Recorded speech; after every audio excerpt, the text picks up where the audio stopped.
Thanks for tuning in. Those of you watching the VOD, apologies again for not getting the most recent VOD up, the playtest VOD. I'll try to get this one up like tomorrow-ish. I'll go ahead and get it up, and then I'll post the playtest VOD as well. Hope everybody's doing good. Hello, Tsunami-san, Flintlock.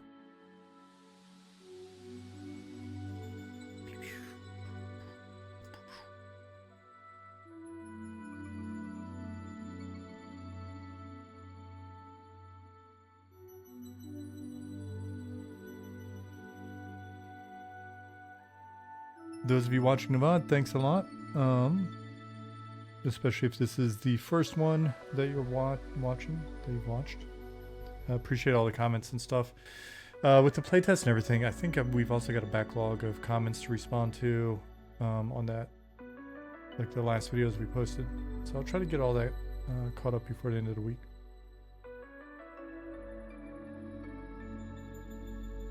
Hey, Scheiden, Justin Beard, Encrypt. Hallo, guten Abend. Drew. Lasava, Viro. Code and Caffeine. Orcish, Chili Sauce. Hello, everybody.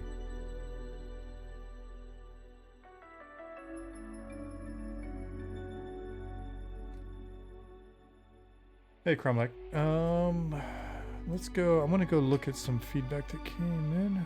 And it's something I've been wanting to mess with for a while anyways. Hey, quick sound at Thadvic. Glizzy, what's going on? Gloomkin.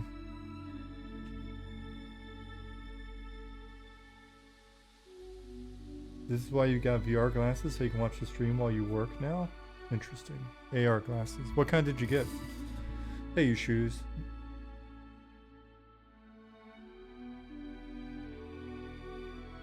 Hey, Zukin. Simon.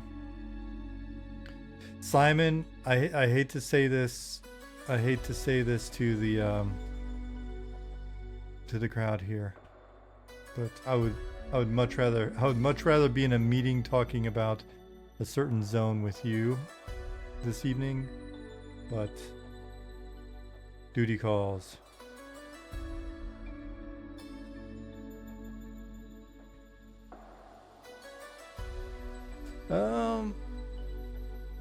Hey, Sinris. What's up, Liz Biscuits? Doggeroni, Mosscoat. What's up, Nick?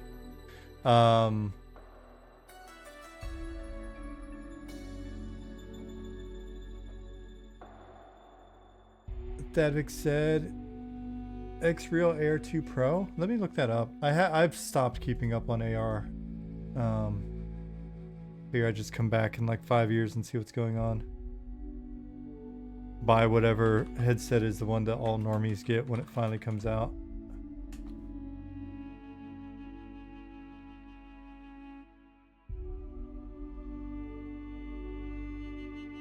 Nice design, nice form factor. That looks pretty dope. All right. I will keep that tab open.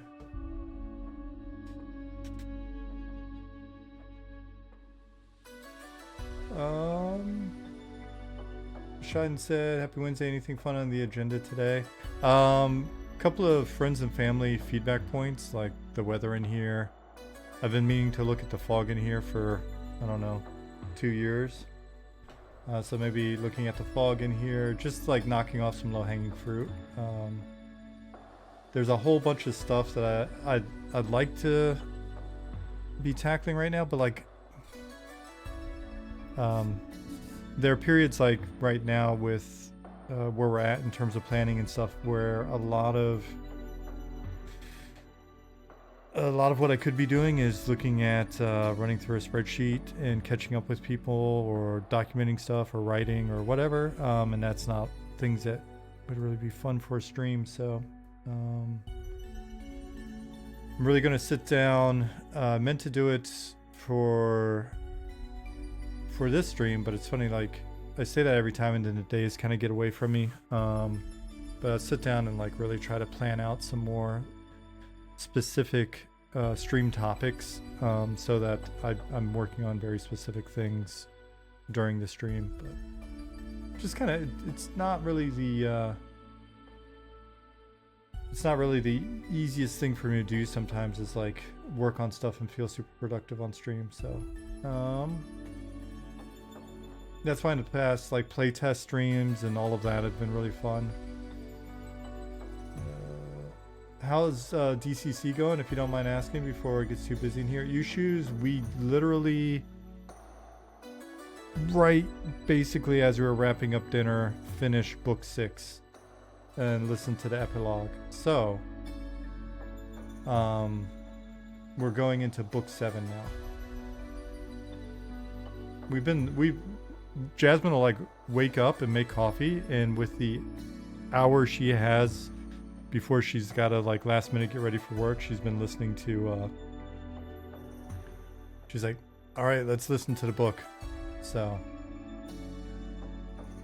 all right, so it's pretty exciting. Book 7, like they built it up to be, I mean, book 7, the end of book 6 and going into book 7. Book 7's pretty awesome. They're all great books so far, and really good in their different ways. But the sad part is like book 7's the last one that's out, right? So, but I'm excited for it. Jasmine's excited for it. We may even listen to them again just to kind of see what it feels like to hear the character development and all of that with knowing what we know. I was just telling Jasmine, I think he's done something just incredible character development. You know, because you can hear with the various characters how they've like basically matured over what is in real life supposed to be such a short period of time. But Liz, you're still on book 1 but loving it. Book 1 is just the beginning of an insane journey. It's just going to get so much crazier. I think if you like book 1, then you're going to love every other book so far. There hasn't been a bad book, and there's so many just incredible characters.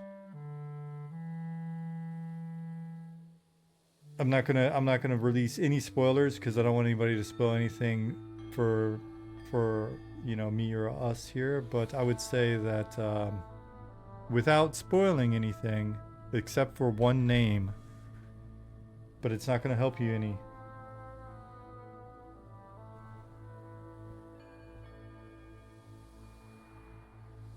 They do the audio immersion tunnel book for book 1 only. I'm surprised at how much additional audio they're putting into the most recent book. Liz, hold your ears. Actually, hold your ears, and then I'll wave my hand when you can take your earmuffs back off.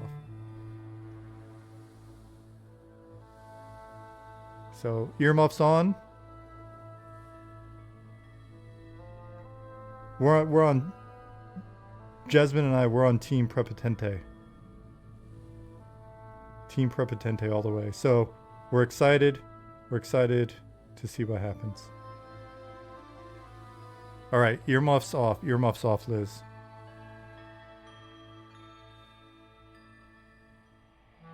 Yeah, that's you screaming. Ah!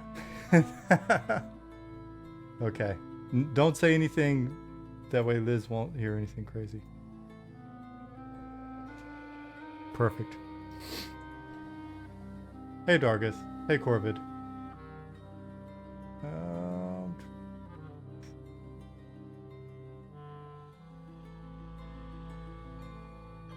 Sean was doing the free fall and pulling my record sign. Or actually that's the NBC put on your gas. That's put on your mop outfit, right? Gas, gas, gas, if you remember that. There you go. You know about it.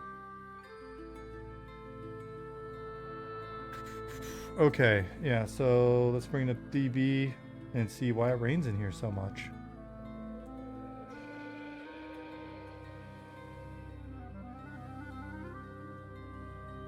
Hey, Coot. Also move in popular dance number called YMCA, that's true.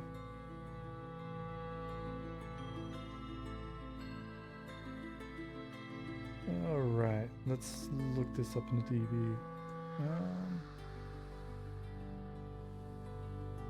Any fun numbers you can share with us from the playtest? I'll give you a couple sneak peek numbers, but we've got a really nice, we pulled a bunch of data from this last test, and we'll have that in our update. Update is being assembled starting yesterday. Get the update together, and we'll try to have that actually be on time. Next week, Wednesday is the 30th. So we'll see if we can get that to you. Hell, maybe even earlier. Usually it waits till the weekend. We'll see if we can get you the 2-month update next week. And yeah, so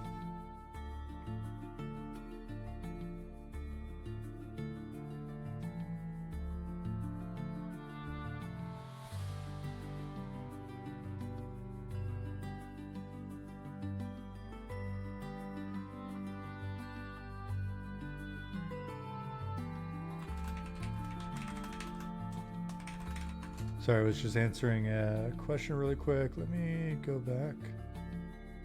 Activity. Look for... I just had all this up, but I just closed out the window. I was trying to close out a bunch of shit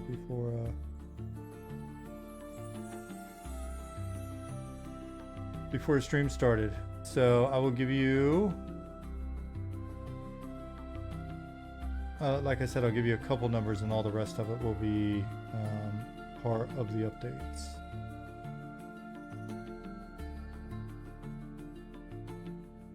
Discord's about to hit 13K. That's awesome. So with that number in mind, we've got here written down that we had a max concurrent player count of 1,067. We had 4,396 unique accounts that played over the weekend.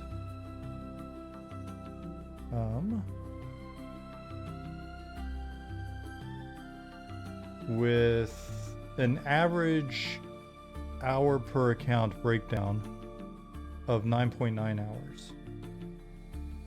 So that means, given that there are some accounts that only played for like a couple minutes, unique IPs, nah. I'm fairly certain that's not tracking unique IPs. But I also don't think that we had like many people in there with more than maybe a handful of accounts if they were playing on more than one account.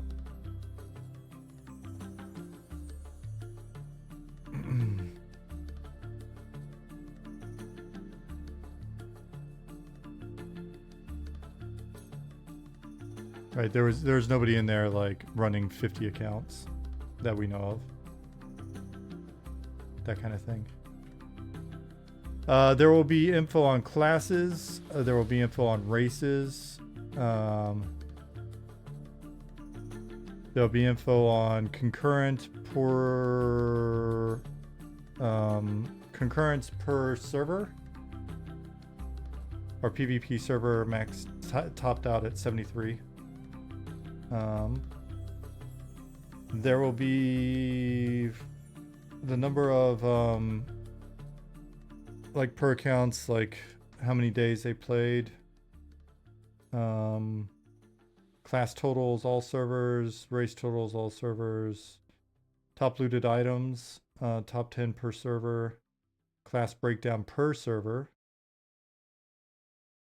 race breakdown per server, class race class breakdown, top 5 per server, top levels per server. What is that, a top 20? 1, 2, 3, 4, 5, 6, 7, 8. Okay, it's top 10. Yeah, it says it right in the title. Shit. Level distributions, wealthiest players, I guess we'll wind up doxing some people. Top 10 deadliest NPCs. Top 10 hardcore players.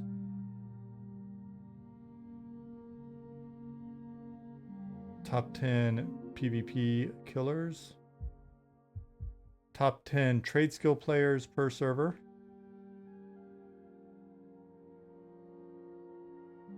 Is that top 10? No, that's just top. That's like top 20. And I think that's what we got so far. Highest level players is just a list of necromancers. Let me see. Because I think it says... Fairly certain that's not correct.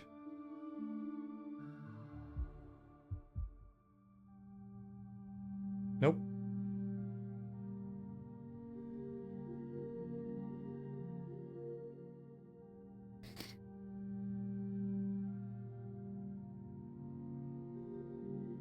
So yeah, we'll have all that. We'll have all that available in the update.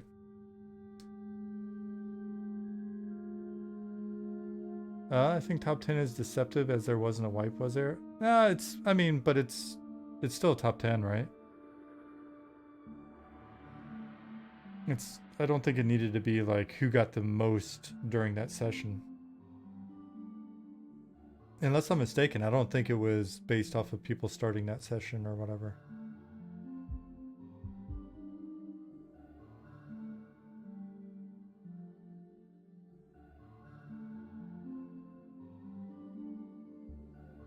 What exactly is it when you see someone ranked up in hardcore and global?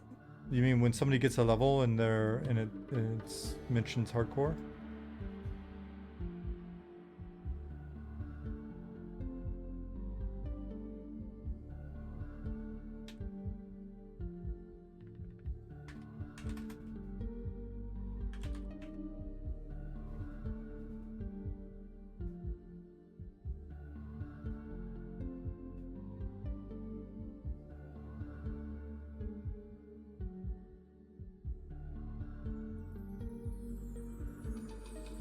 It is top 10 per server.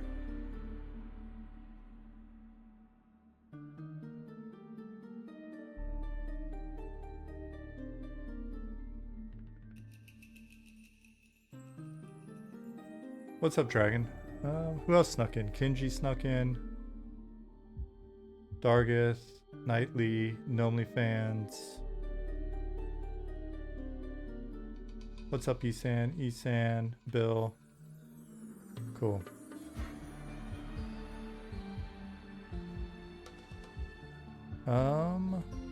Let's see. So back to what I was doing.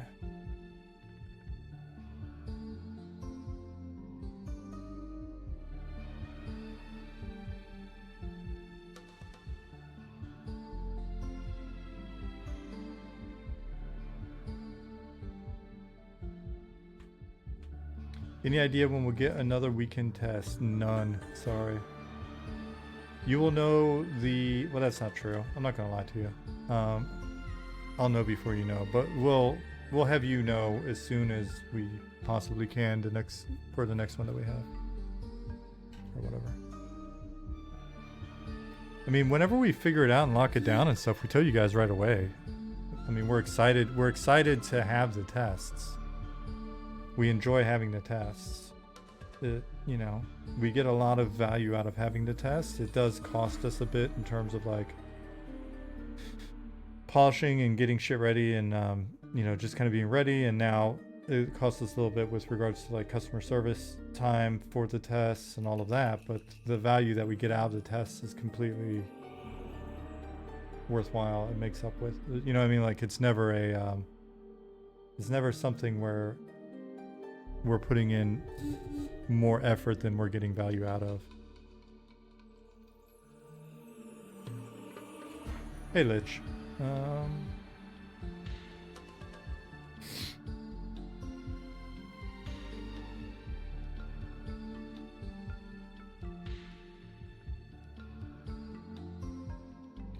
Fallen Path.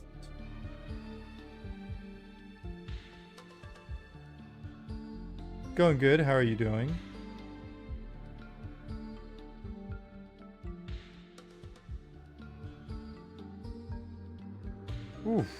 chance of rain here is hugely high.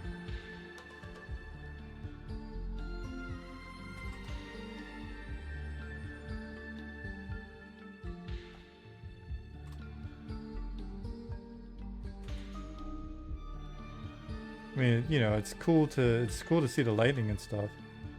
Maybe we can get Chip to make a new weather effect that's like a heat lightning.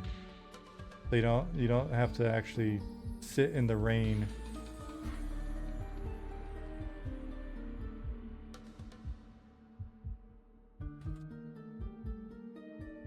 To see the lightning.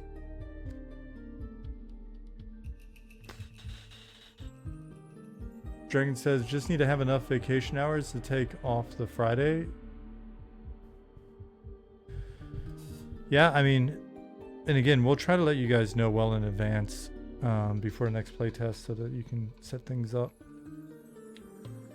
Lich said, not too bad. Back in LA for a third week in a row. I'm sorry.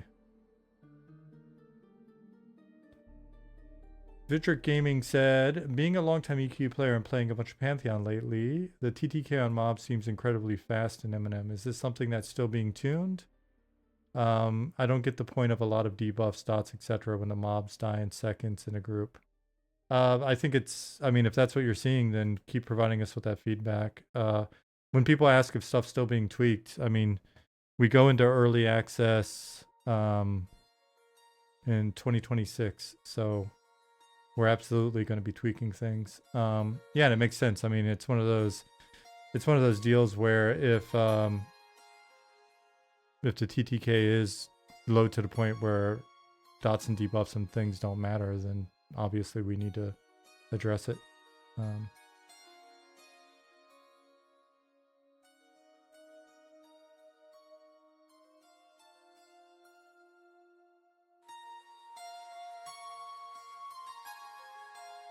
Riku the Nardo says, hello, is this your game?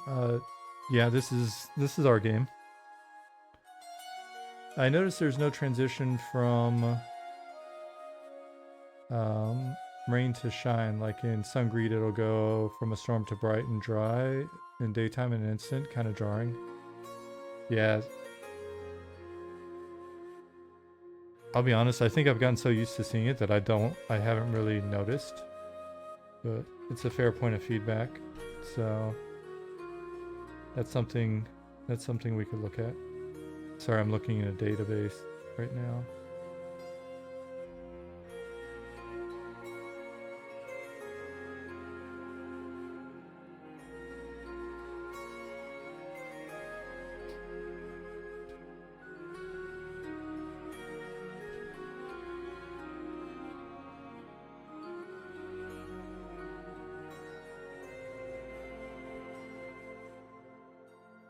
Meeks asked, were you killing underlevel mobs? That wasn't my experience, but we were killing mostly yellows to reds.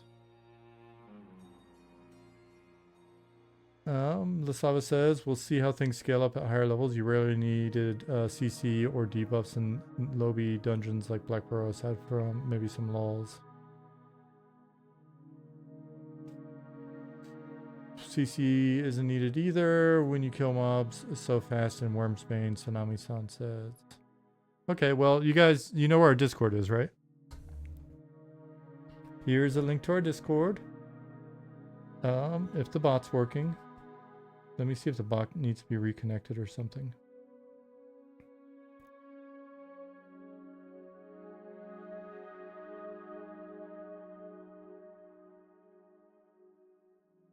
Let's try it again.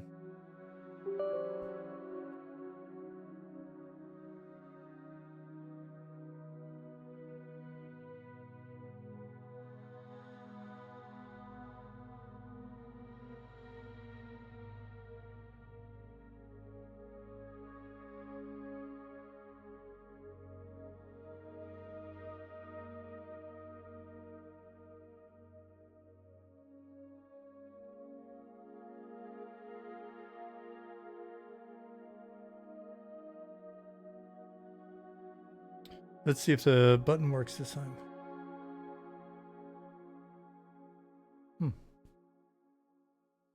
Uh-huh.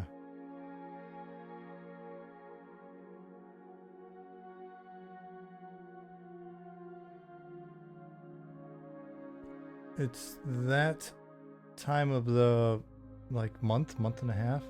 It seems so random with Streamlabs. Need to re-authenticate.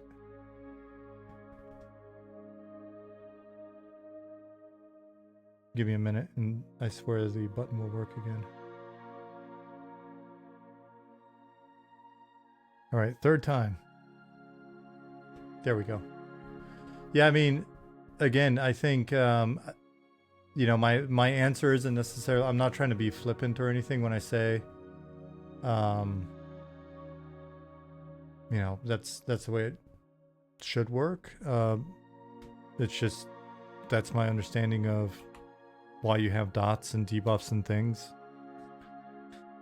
If the stuff that you're hitting with dots and debuffs doesn't stay alive long enough for you to benefit from the dot as a caster or debuff as a caster, then I guess we'll look at that. My assumption is that we'll look at it. But since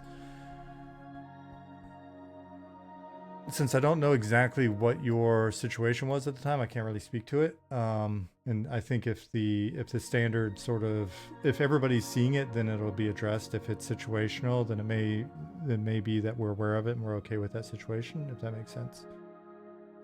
Anyways, let me catch up. Perez Dispenser says, I wanted to give a positive feedback about the vendor arbitrage system. Buying from the shady vendors, selling to the proper vendors helped me afford basic gear and spells. It's something fun to do while in town, and I'm excited to see how the system expands with commerce and caravans. Hey, thanks for the positive feedback on that. Yeah, there's stuff that we want to do with the actual commerce system that should make it a little bit more interesting over time as well.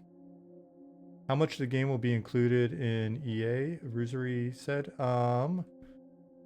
Here's a FAQ that breaks down everything that should be in our EA. When we go into EA, sorry. Should be available when we go into EA. Hey, Z Last Man. That was a fun comic.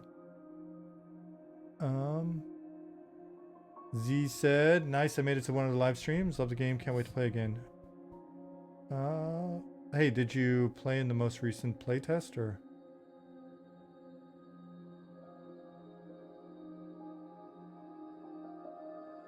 Will you add a shady vendor to the north gate? There should be one, if not two.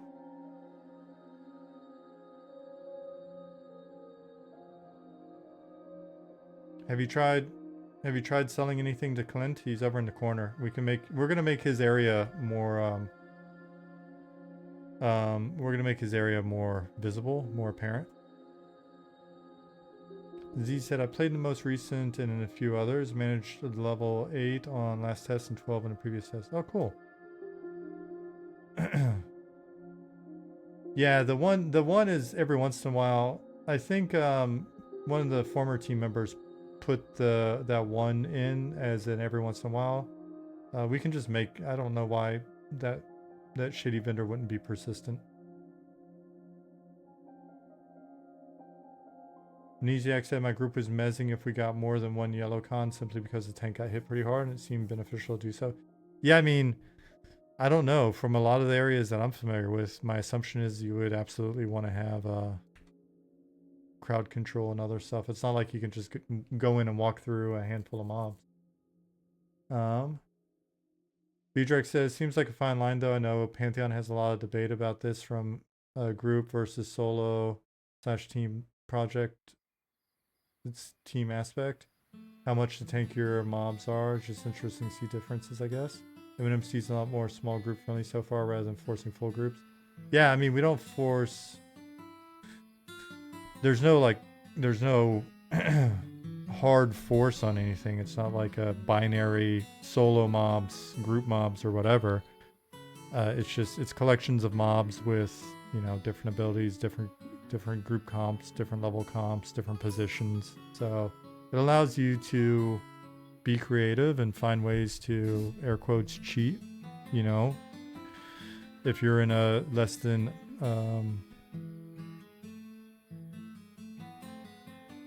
what's the word I'm looking for? Less than perfect group setup. we had cake and coffee after dinner. We had our early dinner and then we had cake and coffee. And I think I've completely sugar crashed. Riku says, are you able to get my game working? I don't know what I'm doing wrong. Are you trying to get into our game? Because you're not able to, you won't be able to get in. The servers aren't up. You're able to make a character and stuff. If you're playing a different game, then maybe we can help you get into it. Hey, Vanifac.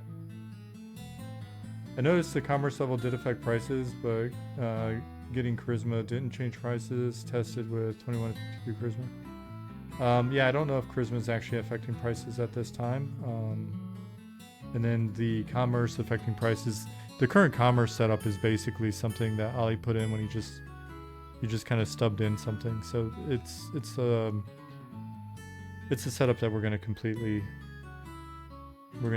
change. Not completely change. It's honestly, it's not much of a system at the moment. So what I mean is we're going to actually make it a system.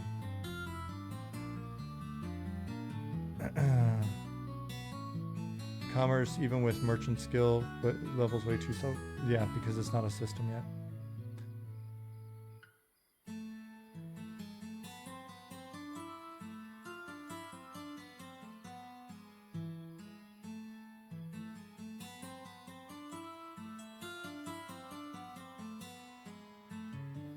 Roostery said, recently Pantheon suffered from major coin and item duping, which ended up ruining whole server economies. Did it really ruin their economies, or did they have to roll back a couple of hours? I don't remember. It's so hard for me to keep up on the various dramatic retelling of events. Do you guys have tech and support to stop something like this from happening? Lots of things can go wrong in EA with bugs and sneaky players. I mean, we've got as good as we can have, I guess. There's no like tech that, you know, shuts the servers down if all of a sudden a dupe bug's found or something like that. We've got good logging, so we can try to find that. We're using that logging to hopefully have some automated flagging so that we can have some, you know, essentially faster insight into situations like that. And I would just say in a worst case scenario, every MMO I've ever worked on and or known about, if you get an issue like that and you catch it in time, then you just roll back and you apologize.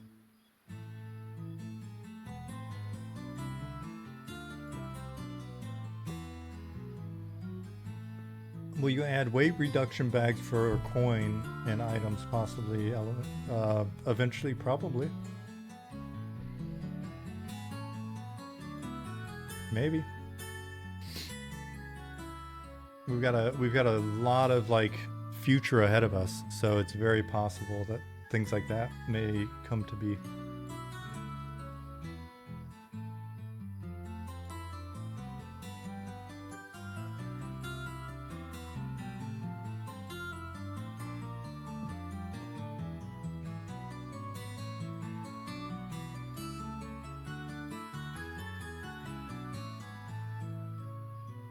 How are the music levels? I'm winging it again today.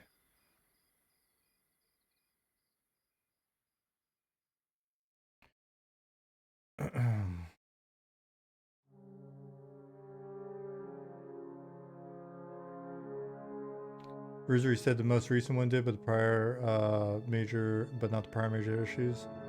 Yeah, I mean, all I can say is running a live game is pretty difficult, and you do your best to stay on top of stuff like that and tackle it as it comes up. Vidric, hey, thanks for the follow a couple minutes ago, by the way. Kid Bad, thank you. I'm like 30 minutes too late.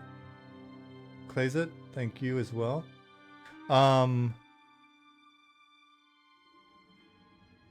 Vidrak said, I saw there are 2 starting towns. Will there be a starting town for every race eventually? Yep, every race eventually. Hell, and when we get done with that, you may even be able to start in weird places that aren't starting towns at some point as well. The main reason why so one of the concepts that we have, we'll have to see if you guys get into it or not. One of the concepts we've had on the books since like the first days that we were writing stuff down was the idea of essentially you being able to start as a traveler. And this came up because we're looking at, you know, people wanting to play with their friends, and you've got, especially when our world's, you know, fully fleshed out for 1.0, it's a pretty big landmass. And so, you know, there's that kind of age-old problem of you made a human in Night Harbor and your friend made a troll way over in the swamps, and it would take you forever to get together, and you want to play within the first session, all that stuff.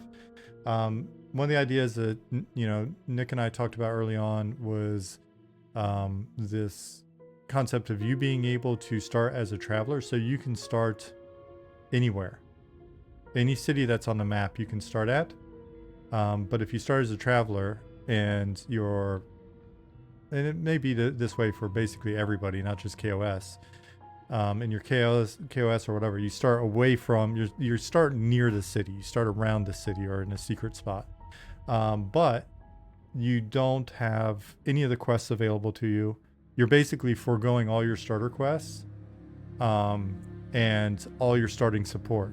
So because of factions, you'll be kind of hosed if you don't have somebody that can go in and like grab your spells or abilities or whatever until you can get somewhere where you actually have the faction. So with that in mind, that would if we go along with that, if we actually deliver on that, then we can have additional starting areas where everybody's a traveler, right? I mean, we've got that nice little village in Keeper's Bite. There's no reason why you couldn't potentially start there. You would just not be able to do any of the starter quests until you go back to your city. And I try not to say starting city because that's not what they're there for. They're not just starting cities. You'll be spending, you know, a lot of time going back to the various cities or traveling to the various cities. So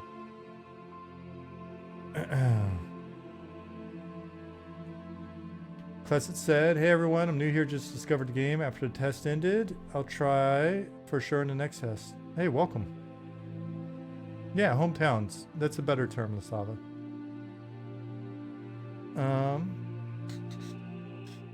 Shine said, what are you most excited to add or have added in the game? It's funny, I was just looking at our roadmap thing. Nick's been doing a good job of keeping that up to date in here. I'll show you. Monsters and memories.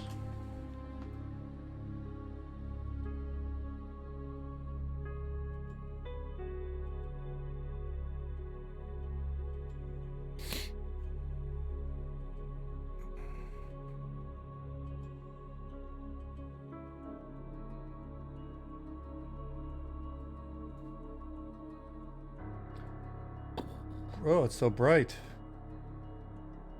So I was just going through and looking at what hasn't been updated in a while.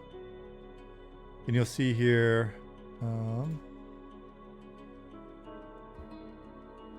you know, this was kind of our breakdown that we started with. We started with deconstruction of the game. It's kind of like, it's not a real roadmap. A roadmap is really just kind of like, doesn't have its own website, bookmark, power move. That's a good point. I probably should bookmark this. I actually, no bullshit, just went through and cleaned up my bookmarks earlier today, actually. So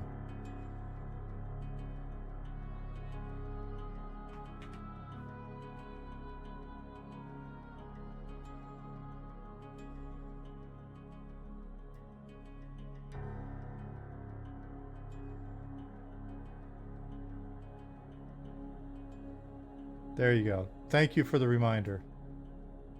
I can't tell if you're busting my chops or what, but either way, it's good for me. So I'll catch up on chat in a second. Yeah, so if you check this out, essentially we had stuff on here that was like we didn't know that we were going to be able to get it done by early access, and in going through and like just kind of seeing what's left, like what's still gray or what's below the proof of concept line.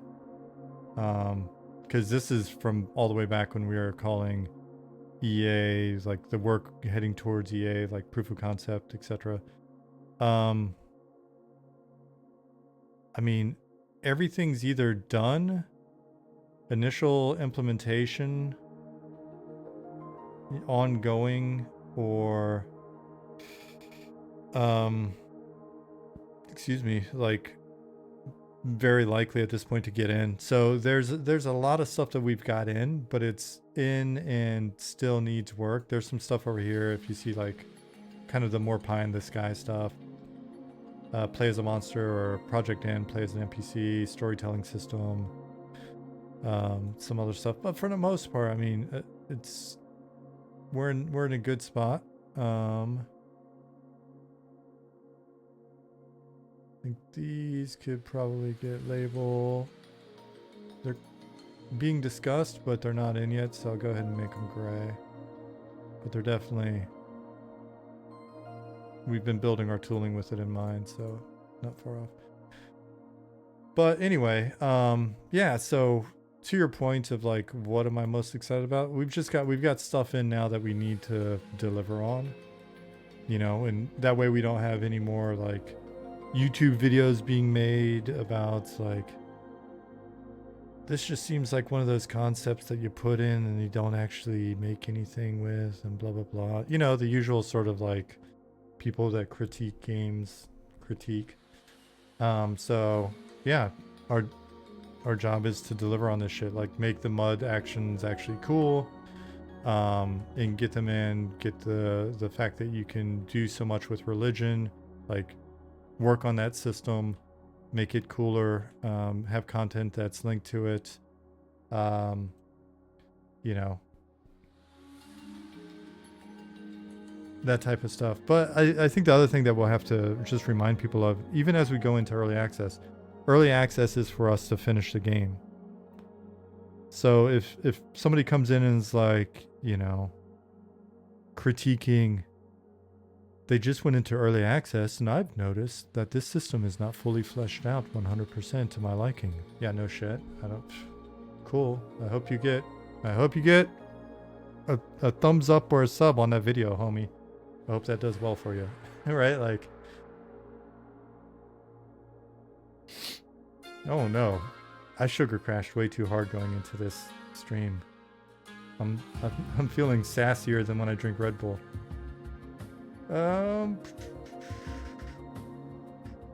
Scrolling up, seems like people like the traveler concept. Cool. Well, that's nice.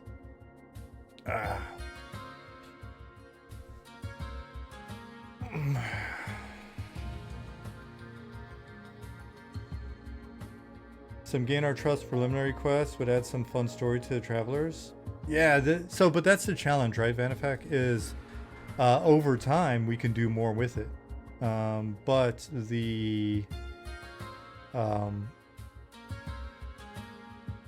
that's just, it's like, it's more content, right? Everything that we put in like that just needs more. It's another mouth to feed, essentially. I need to look at this fog, and I'm trying to remember where I find that.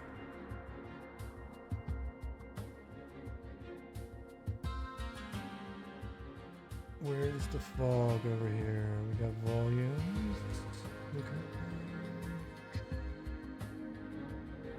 The traveler wouldn't start with a guild note, but a quest line to have another entry point into that line would be neat. Yeah, that's a good point, right? Like, you wouldn't... I mean, the easy way for us to do is you start with a guild note. You just don't have anywhere to... You just don't have anywhere to take it yet. There we go. I guess it helps if I turn gizmos on. So we'd probably have to do something a little different there.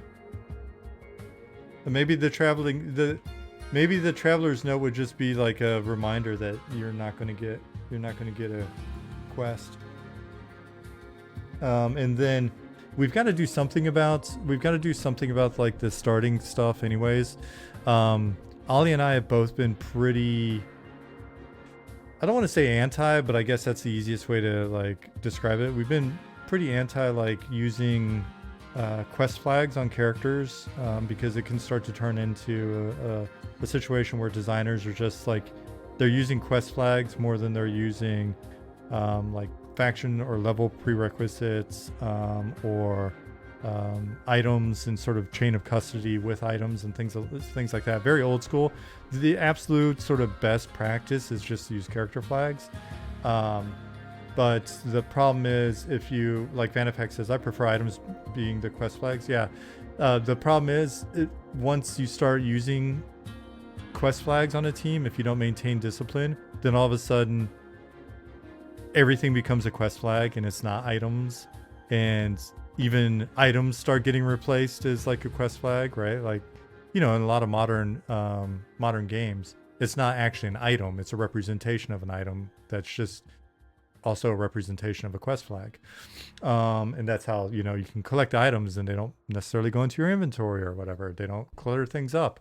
And for people that want that kind of like super streamlined casual experience, then it is better. But the thing is, it does really help with certain things, like, you know, especially for those early quests, ensuring that you can always get a like your starter note back without having to contact a GM, without introducing like exploits where I get the starter note, I turn that in, I get the next item, I get another starter note, and I'm just sort of daisy chaining that, all that type of stuff. So we'll probably look at utilizing some amounts of quest flagging. The other thing is, quest flags really benefit from a quest journal, and because what the journal is then is just a representation of, like, it's telling you your flag status, right? And that's how you can kill something, and it goes up increments 1 in your journal. But if you don't have a journal that does that, and then designers are putting in like kill increment quests, then that's like very kind of So anyway, Cabalist has a quest to recover your starter weapon shackle that kind of acts as a second entry point to the lines. I'd have to go back and look up. I forget how we did those. It may just be faction based or something, and it may just I'd have to look and see whether or not there's any concern about basically people just kind of repeating and looping the quests or whatever. Have you considered items with recommended levels and scale depending on what your level is compared to that of the item? Not a huge fan of them, as far as I know, team wide. Especially if it's like a hard limit versus, like, I don't know, some scaling or something. Corvid asks, is Fallen Pass getting texture updates? It's already been updated to some degree, but yeah, it'll continue to get updated. There currently are items with level requirements. Which one?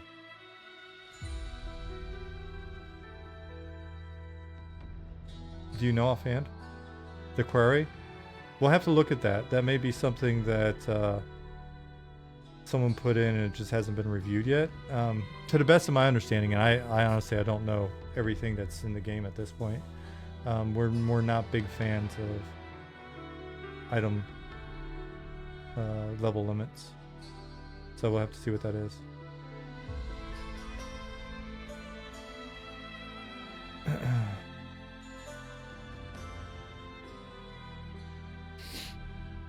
And, you know, keep in mind, just because you see something in game doesn't mean that it's been reviewed or that that's exactly where we're going to land with something.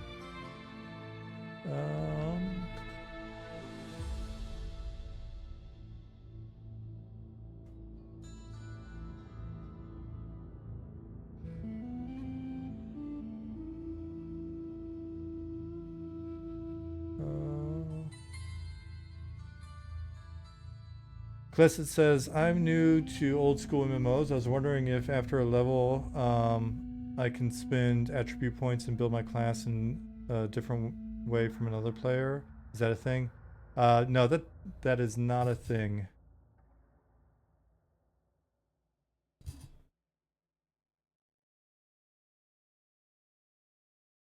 I mean, it's a thing. It's just, it's not a thing in our game.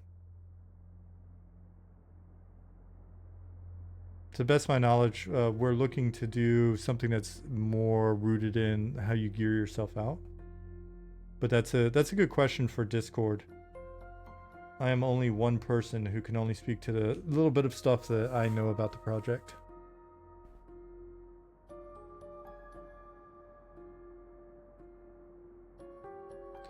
Dukin said the kill increment quests are pretty unfun type quests. The bring me 4 jawbone stuff is cool because you obtain the bones in a number of ways.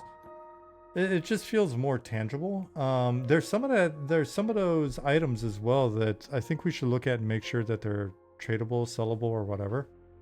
Because honestly, for a lot of that stuff, if the quest is such that someone else, if other people aren't hoarding the jawbones, then why not just be able to get jawbones from people, right? Like, I think as a game, we get as much value out of like somebody having either the social network or interacting with other players or interacting with a merchant to cheese a quest. We get as much value out of that because of the social friction as I would say, like, you know, especially for the low end kind of sillier, no big deal quests or whatever. Probably don't want to be able to buy all the components to your epic quest, but Kumidar says waiting for Nick to nuke the items I create.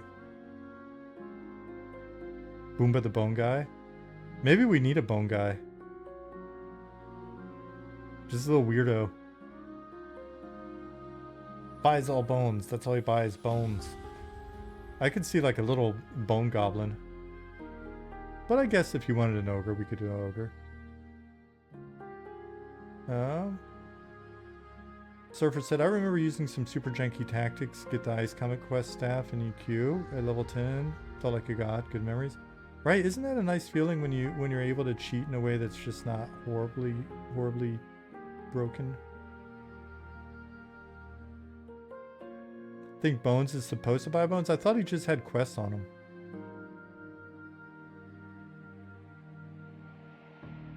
Create some bone armor quests. Then Zukum would have to make more armor textures. We need bone armor. He says he buys them? Okay, cool. That's something Nicodemus put in. I have yet to do the quest, to be honest with you. And now we've got new people on the team writing quests so damn fast that we can't even keep up, so I don't know when I'm actually going to have the time to go to see that or read that quest. Love to see quests where the merchant knows if you traded for the item or not. I instruct you to kill the skeletons, not hire someone else to do it. That'd be funny.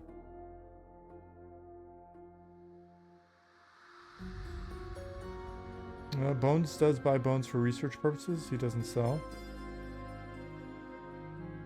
Fast? That took hours? No. You're moving at a pretty good clip. So I hope you saw the stack of, hey, we need quests for all this shit coming up, and I hope that wasn't like intimidating or anything, but I'm excited. I'm excited to get more quests in. Viper said, I got my IRL friend that plays on Quorum to join the last test.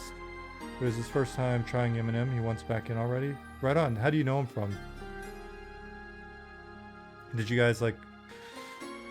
Have you been playing for years, or did you meet? Well, I guess your IRL friend you didn't meet on Quorum, huh?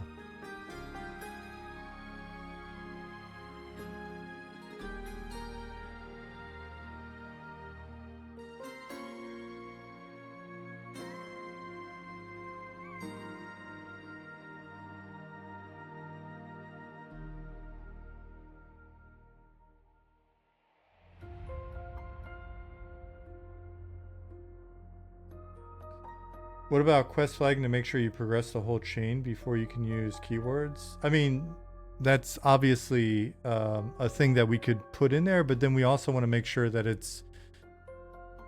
No, actually, the way you're describing it, yeah, and naturally then that's another gate that we can put quests behind so that we don't have you just come in and immediately be able to cheese it. Though whenever we put something in that can just be started with keywords, then we know in advance that that's, you know, that's likely to happen.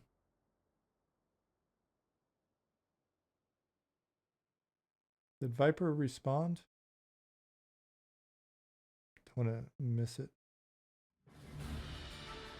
All right, so let's actually.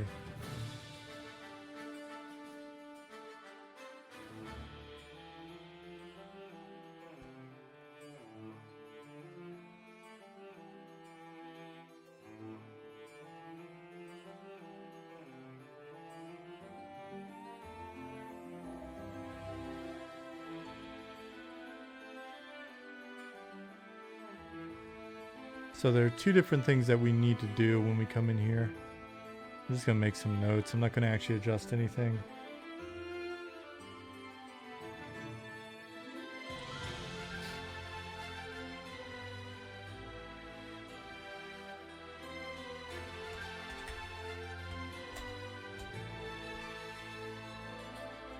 It's funny listening to Dungeon Crawler Carl actually pause every once in a while and write down some notes for the game.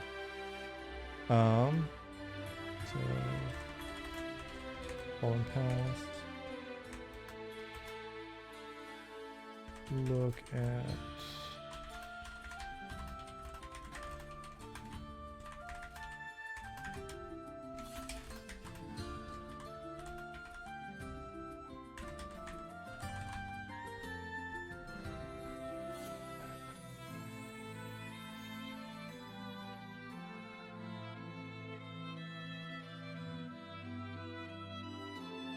There's a great global message yesterday that was on what was EverQuest. They threw their servers over a bit. There was an M&M document found. Yes, we have stolen each other's design documents and put them in game.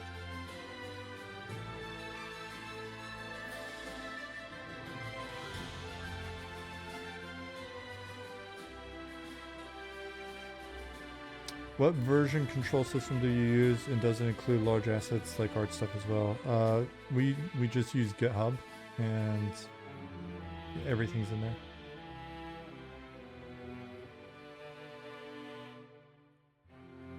Auto P99 says, I've always loved the idea of necromancers summoning different types of skeletons or specific races summoning skeletons to match, i.e. any chance of that being a thing, and Eminem.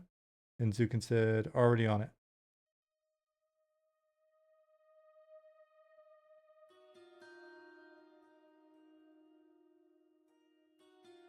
Have you read Dying Earth by Jack Vance?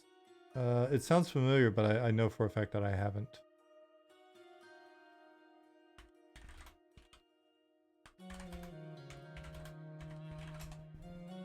I'm looking it up right now.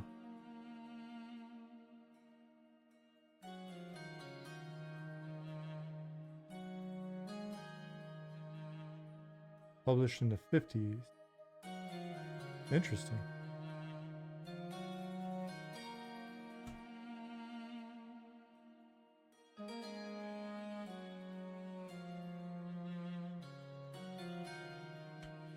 Individual NPC faction is something we've talked about.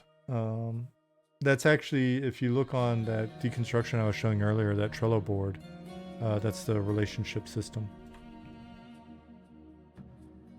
Zukin said, Otto, just to clarify, we have skeletons of many different races that we can play with.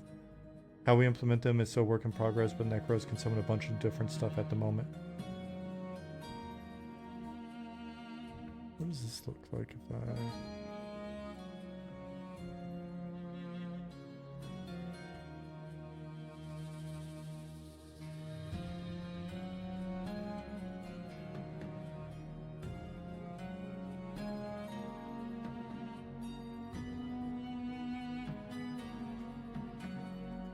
Not a permanent change, I just wanted to look at it and...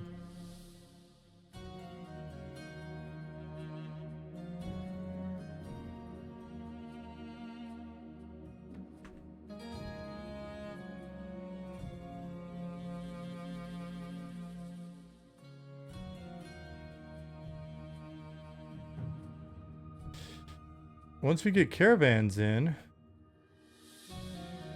we'll actually have to come through here and look at this and make sure that stuff actually works as intended.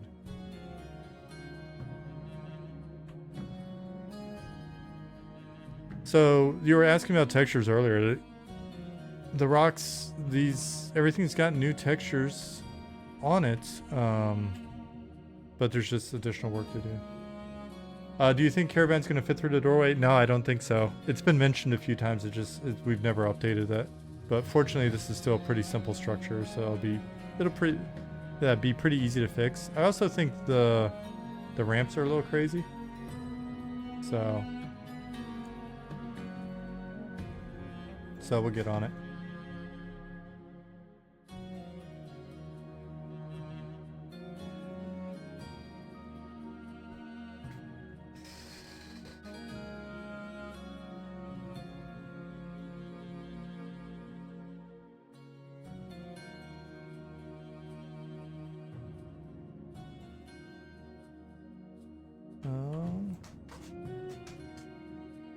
So what we're going to do soon is go through each of the zones and spend a little time basically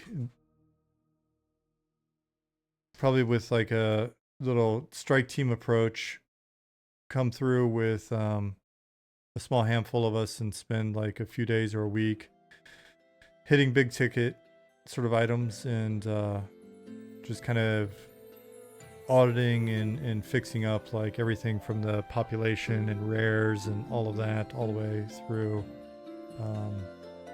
you know, any fixes that aren't like major overhauls or whatever in the zones art, textures and things of that nature. So what's the big red streak? It's just from, I think it's just like a issue or error with the way that the texture's applied. Keep in mind, we haven't gone through here and like updated it. The textures that are in here is essentially the stuff that was in, just kind of updated relatively quickly for the playtest. Do you guys have a long-term goal for where you want the mud system to be? I'm curious how many mud interactions you guys plan to implement. I've been kept up night theorizing systems for it. Corvus asked. I don't... What do you mean long-term goal? We just want it to be something that feels like it's a natural part of the way that you interact with the game. And for it to be kind of a mix of like both... Like it should feel like a source of mystery and you can discover stuff all over the place. You know, based on different conditions, but it should also feel pretty natural as well, like something you just get used to naturally using. So it needs to be prevalent enough that you just kind of naturally use it, and then it needs to be mysterious enough that you feel really clever when you use it somewhere under the right conditions and you discover something new. Does that make sense? Hey, Arthex.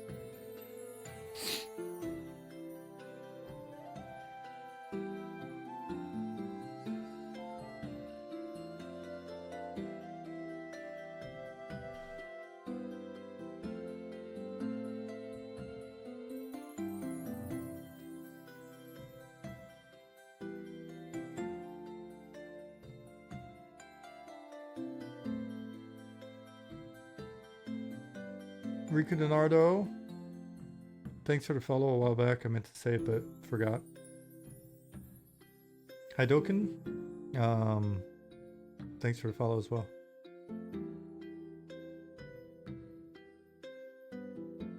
Having more contextual clues to telegraph something would be nice. Yeah, I mean, it's kind of it's a mix for us, right? Like having something that's obviously kind of stands out. Let me see if we can find an example here.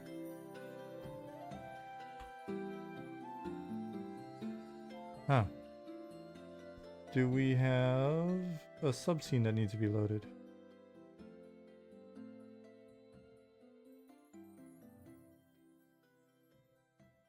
Okay, cool. I was like, there's some stuff obviously missing. Hopefully it didn't get nuked.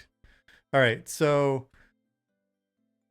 we want to try to keep like our propping and overall like level of fidelity still pretty restrained. Both from a production standpoint, but also from a visual noise standpoint.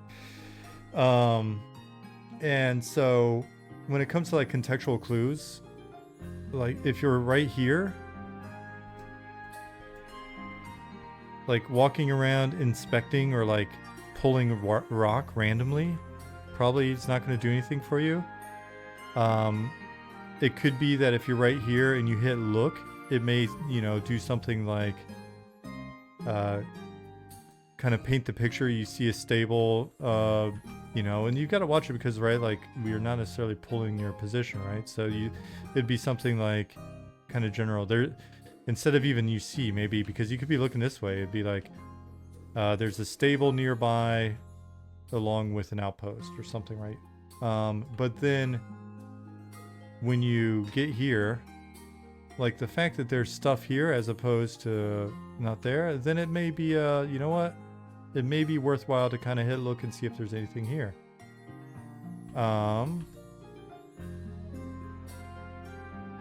Same if you're over in here. All right, so, but just walking around and hitting look's probably not going to be worthwhile. And then when you hit look, that's where it kicks off like the actual contextual clues. I'm trying to figure out how you could indicate that something might be a mud action, but also don't want there to be an interaction. Maybe very, very early quests can kind of make it extremely blatant, but that tapers off quickly. Again, like it just comes down to what do you call blatant, right? Like, yeah, we may change this longer term, and we may like just really super dumb it down so that people can kind of start to get going. But you know, well, we've been looking at like revising the text, and it's like,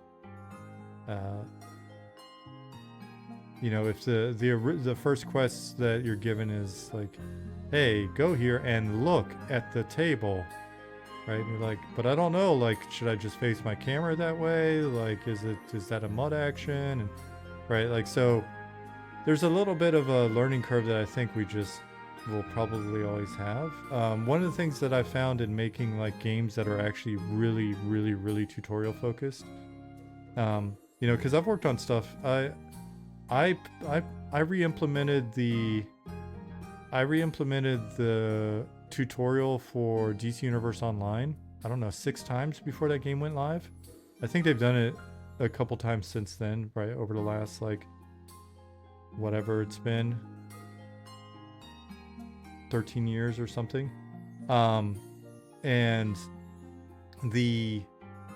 I mean, even with that, like basically you being put in a box, and the only way to like get out of the box is through a door that's up there, and you have 3, depending on what class you pick or like what movement skill you picked early on, you have 3 different ways to get up there.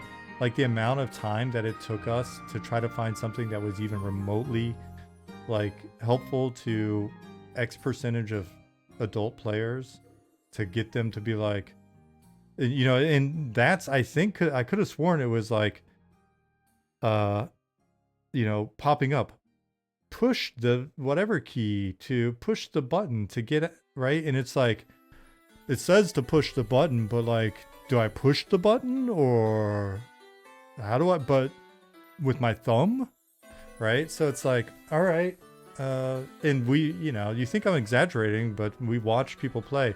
But you know who didn't have any problem getting through the tutorial or playing the game? People who weren't adults. Like, notice this at DC, like, sorry, at not GDC, Comic-Con. We were at Comic-Con and we had like PC set up where people could come and like, you know, grab a controller and play. And the thing with adults, and especially people that are in the games industry, it's not that they want to learn the game. They want the game to work the way a game should work, because if the game doesn't work the way the game should work, then you are not a good designer. You are wasting their time. The game should be teaching them without, like, even if I'm not looking or listening or even touching the controller, the game should be so intuitive that I can't mess it up. Otherwise, you're a bad game designer. It's just the truth. You're lazy. You're lazy. You're a lazy game designer. If I can't possibly find a way to screw this up for myself, then you're a bad game designer. Because everybody knows in this day and age, it's not 1920 anymore. In 2025, if I can possibly find a way to do something stupid, then the game is not a good game. It's poorly designed. It's lazy design, and you're really not respecting my time. You're literally slapping me in the face. But what would happen is, like, an 8-year-old would walk up, and what would the 8-year-old do? Like, whether it be keyboard or controller, though they did prefer controller, they would take the controller, craziest thing you've ever seen in your whole life. Like, hear me out. Madness. They would push each of the buttons and see what the button did. Right? Because they're 8. They don't care if you disrespect their time. What they care about is learning to play the game. So they tried, yes, keyframe, they tried different things. They came in, they tried different things in the game. And they seemed to enjoy. They enjoyed, like, pushing different buttons and seeing, like, they were kind of like, I'm going to push this button and then I'm going to see what the button does. I'm not going to go, this button should do this, and if I push it and it doesn't do that, then I'm pissed. I only said pissed because Ultra Pissed came in. I saw pissed and now it's in my head. But they came in, they're like, part of the fun for them, and you could see them enjoying themselves. Part of the fun for them was, like, learning to play the game. And they didn't come in with the, like, expectation that, listen, every game, this button is the jump button. I don't know, what's the jump button typically on, like, a PlayStation? X? Triangle?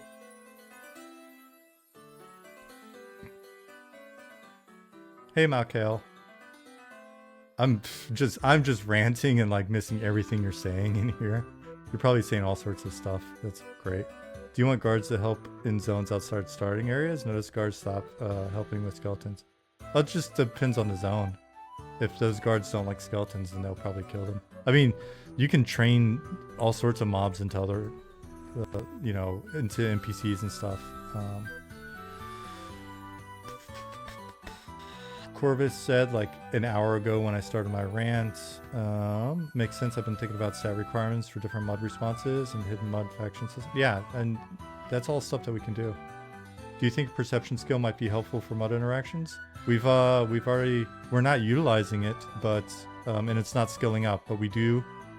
It's actually, I think, like, one of the default skills in there. So we have perception, and we should be able to use that as a value to gate certain mud actions. So it's in there. But again, that's the kind of thing that I was saying earlier, is like, we've got a bunch of stuff that we can do. We're just not doing it yet. So really, it's really going to come down to us pushing hard on content in this coming year, and then in early access. Neat Gremlin says, I probably won't enjoy mud actions, but I can see why people would. And that's the thing. Like, I think that's the other thing, is it was an interesting bit of feedback that I've heard in the past as well, like in past playtests and even in friends and family, which is, I'm not enjoying this quest. And then we would get a lot of feedback on the quest. And then at the end of the feedback, the person would be like, but I also hate quests. It's just like, well, then go kill some shit. There's a just walk forward and kill. Just, I feel like instead of doing this quest, I should have just gone out and killed. You probably should. Now, in all fairness, when people say that, though, if there's a really great item on the quest, then I understand why they, obviously you want to do the quest. Like, there's a cool item, but, like, just cheat. Just ask somebody. I shouldn't have to ask somebody to do the quest. Well, you shouldn't have to, but you don't like doing quests, and apparently you know, you didn't read the instructions, and you're not good at figuring shit out. And I'm not saying that like you're a bad person or a loser or suck at life. I suck at figuring things out as well. I mean, Zelda. First of all, I'll admit I've never finished Breath of the Wild. One of these years I'll finish Breath of the Wild, but I've got to go back and like start over every time. Like I have to look shit up in those little puzzle rooms. They're fun. I have fun, and I try it for a while, and after a while I'm like, you know what? I think I'm gonna look this one up. And I don't feel bad about it. I don't like call Miyamoto up and go, you're literally slapping me in the face right now, Miyamoto. Right? Like, I do have his number. I love Miyamoto-san. Big inspiration. But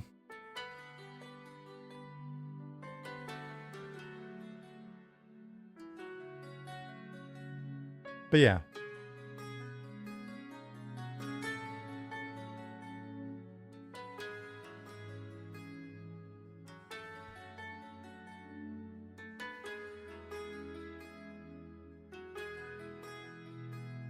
That's totally a thing too. Like there are workarounds for these things. I was having trouble getting an item for a ranger quest last playtest, and someone said, "Hey, try buying the item from the Shady Gnome." Boom, it was there for like 2 copper. Right? Isn't that great? People are gonna clip my rant, and then if it doesn't turn into something that's just like a shitstorm immediately, I'll just wait until we've got so much wonderful like footage. We have what, like 700-800 videos up or whatever. There are going to be so many things, especially since you could probably just feed them all into ChatGPT and find exactly, like, angry people in a year are going to be ChatGPTs. Please tell me all the times that Sean lied to me. And then they're going to be right away, sir. And then it's just going to spew out clips of all the shit that I've said on like thousands of hours of streams, let alone what Zukin has said or anybody else. Nick's playing it safe. I know you're out there lurking, Nick. Nick's like, nah, I'm not streaming, dog. Nick's like, you're not getting me. Nope. ChatGPT's not coming, not gonna get me with clips.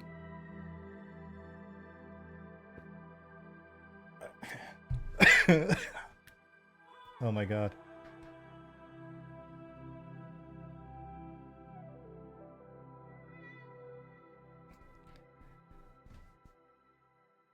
I was looking for the mute button and I almost just clicked in stream. That would have muted it. Sorry, I ended the stream. I had a cough. See, Nick's laughing because I discovered his strategy. He's like, yeah, I'm gonna any day now. I'm gonna start streaming. I'm not streaming. Yeah, it's just gonna be like, and there's, I mean.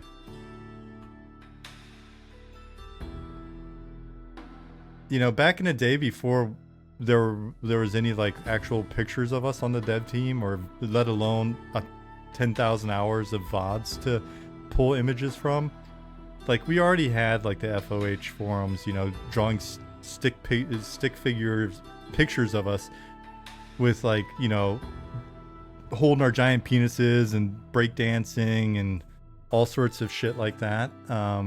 Oddly, Rich Waters, who didn't have any hair, had a big afro. I can just imagine all of the fun that's going to happen. You already clipped me talking about stinky wolves for the goblin druid. There better be stink lines. You've got to actually, here's our Discord. You have to petition Zukin for stink lines.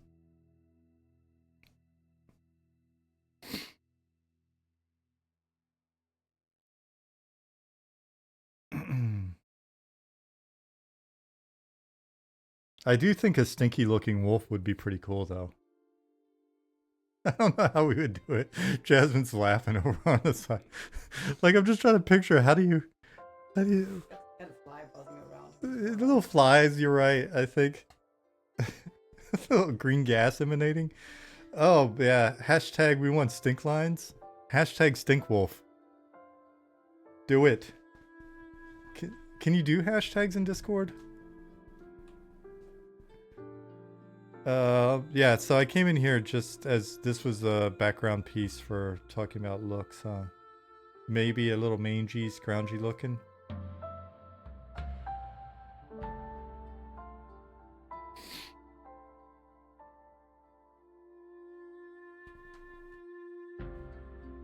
Have your charisma drop if you smell. That's why we have the bathhouse. The stink line should show through stealth and invisibility, silent but deadly. Salty, that'd be good. Or that's all you see. It's like the Predator, but it's just stink lines. It's like the Predator effects. You hold still, you're like, did you see that? Like, what? No, look. There it goes. You just see like the little stink ripples. It's a goblin. PvP guys would love that. If you stand around the guards too long, while smelly, they just slay you. Here's the thing. You know what? If you help us, if you guys, if you sign up and you give us $15 a month for a little while, but it's got to be all of you. And you stick. None of this like drop off, like play for 2 months or whatever. Like even if you're not having fun after 2 months, if you can just not unsubscribe. Like we don't care if you play. You don't actually have to play. But just don't unsubscribe so that we're getting your money. If enough of you do that, I'm kidding. Of course we want you to play. We want it to be a vibrant and healthy social experience. I'm kidding about that part. But like over time we could do that. Like we could band together. I mean, if you really want stink lines, you got to stick it out. You got to stick it out for stink lines.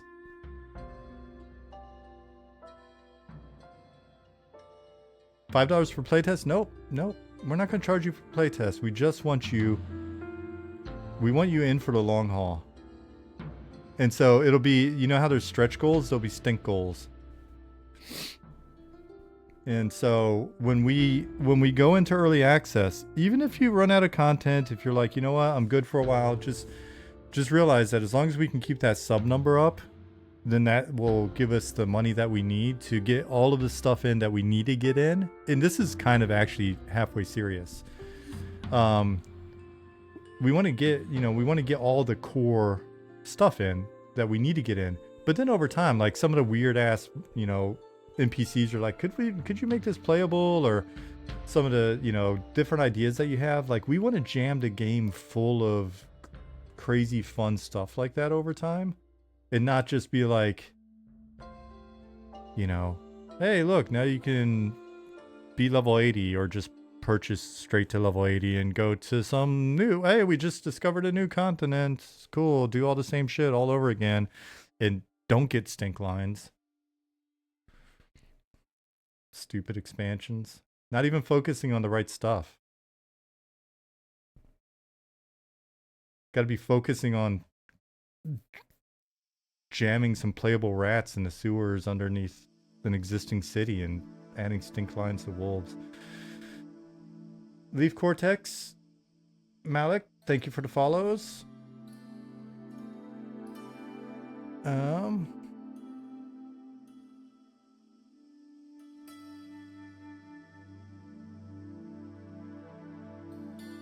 be real, I'm waiting for you guys to get a sub up so I can quit WoW. That is awesome to hear. It's also, it's really cool to see you guys that are like coming from other places as well, that aren't just the same. Everybody, everybody on the forums that fully understand our business model and everything about our project, they're the ones that are like, well, the only people that are going to play this are some, like no life, boomer, EverQuest people that, and then that's a niche of a niche of a niche. What are these guys doing? But it's been cool to see that some of you guys are from other backgrounds and all that. Have you decided dates for alpha and beta? We have not. I'm excited for us to be able to get you guys some news on alpha and beta, but we've got no news for you on that.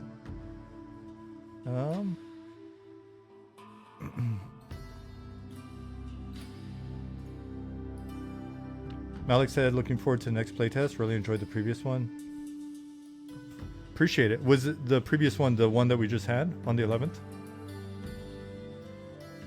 Excuse me.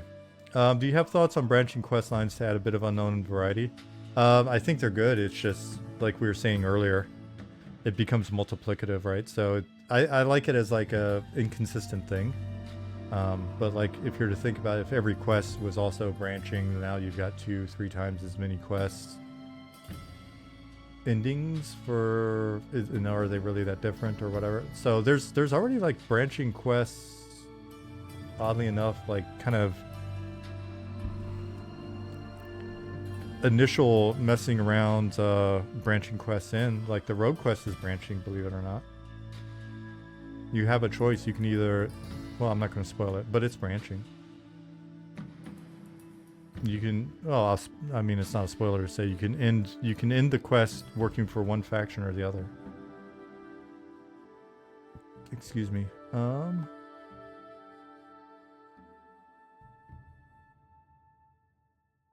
Art style is timeless compared to EQ. I think EverQuest 1's original art style was timeless. It's just we didn't stick with it.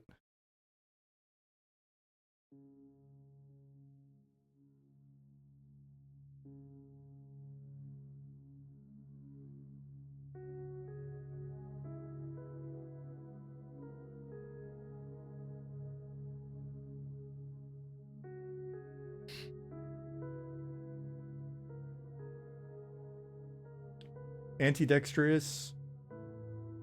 Did I say that right, or it should be antidexterous? Either way, I'm not really good at talking. Cool. Said Robot, first off, loved my time in the playtest. Curiously, any plans to update the spell effects away from the EQ sparkles? It's hard to tell which spell is which based on effects. We don't want to deviate.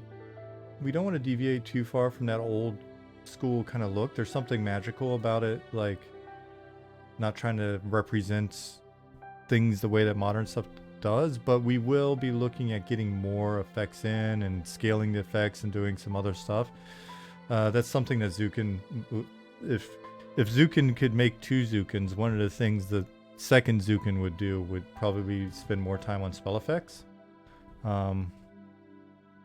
And then, you know, also probably give the other Zukin like a massage or some weird stuff like that. But if there were 2 Zukins, for sure, at least one of the things that one of the 2 Zukins would do would be work on additional spell effects. Because I know he definitely wants to. It sounds like fanfic. Run with it. Navarra 808 says EQ Ogre Troll butt scratching was timeless.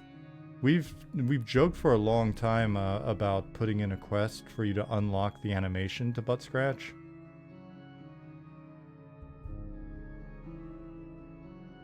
Like we've literally joked about itchy butt quest. I'm sure if you can get all of the VODs put into ChatGPT, you can track that one down.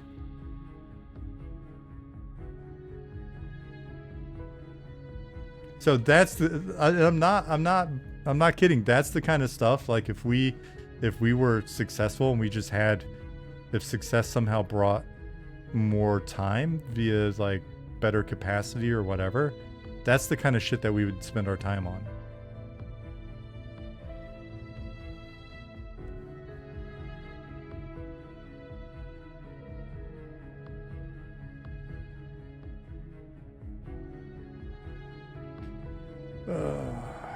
Ultra Piss said, I really love the idea of spell effects in the same spell line looking bigger and brighter as you earn them, even though they're doing the same thing. I'd argue lower level spells shouldn't look all that impressive even, maybe. Yeah, I think, I don't know, maybe next Zukin stream, you should ask him some spell effects questions, because he may have some plans for stuff like that that are on his mind that I'm just not, like, I don't want to. We've talked about it, and I think I could speak to some of it, but I don't want to, like, I don't want to speak for him if he's got certain things in mind. And he streams, so because he's not scared of people clipping him.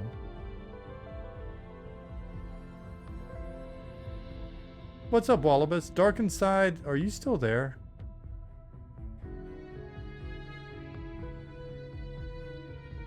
You said hi earlier, and I did not acknowledge you, and you didn't like you. Have you stopped all capsing me when I fail to acknowledge you? I feel like that would be the end of an era if that were to be the case.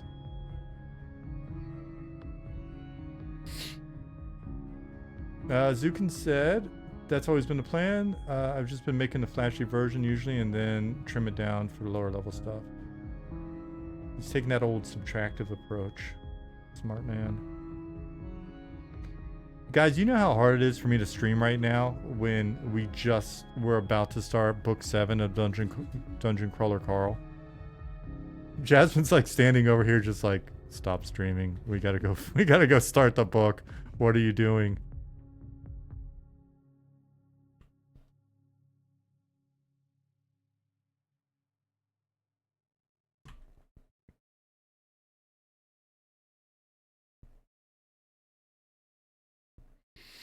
Book 7 beckons.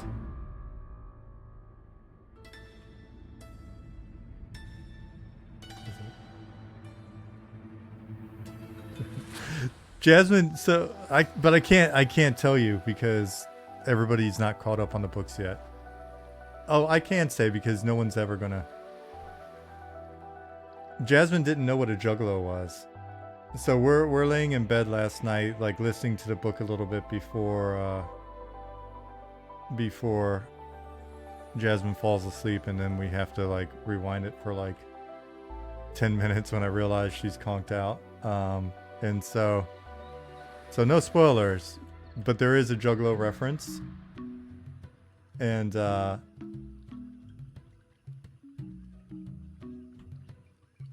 so I actually had to pause the book and then show her some juggalo videos. Oh, there is a tie. So there's an EverQuest juggalo tie-in that you guys may not have been aware of unless you've watched all of the VODs. Can you get an NPC in game that only talks in caps lock just for you? We don't want to make something like that obvious, but if you ever run into an NPC that's talking in all caps, there may be a thing there. When it comes to servers, are you planning one big server or different servers for different regions? Different servers, Leaf. Yeah, so those of you that are asking, Dungeon Crawler Carl, the book series, audiobook. I would say even if you're a reader, get the audiobook. Your puppy is the reincarnation of Samantha. That's very scary. That's a highly inappropriate. It's an odd puppy. So even if you're a book reader, get the audiobook.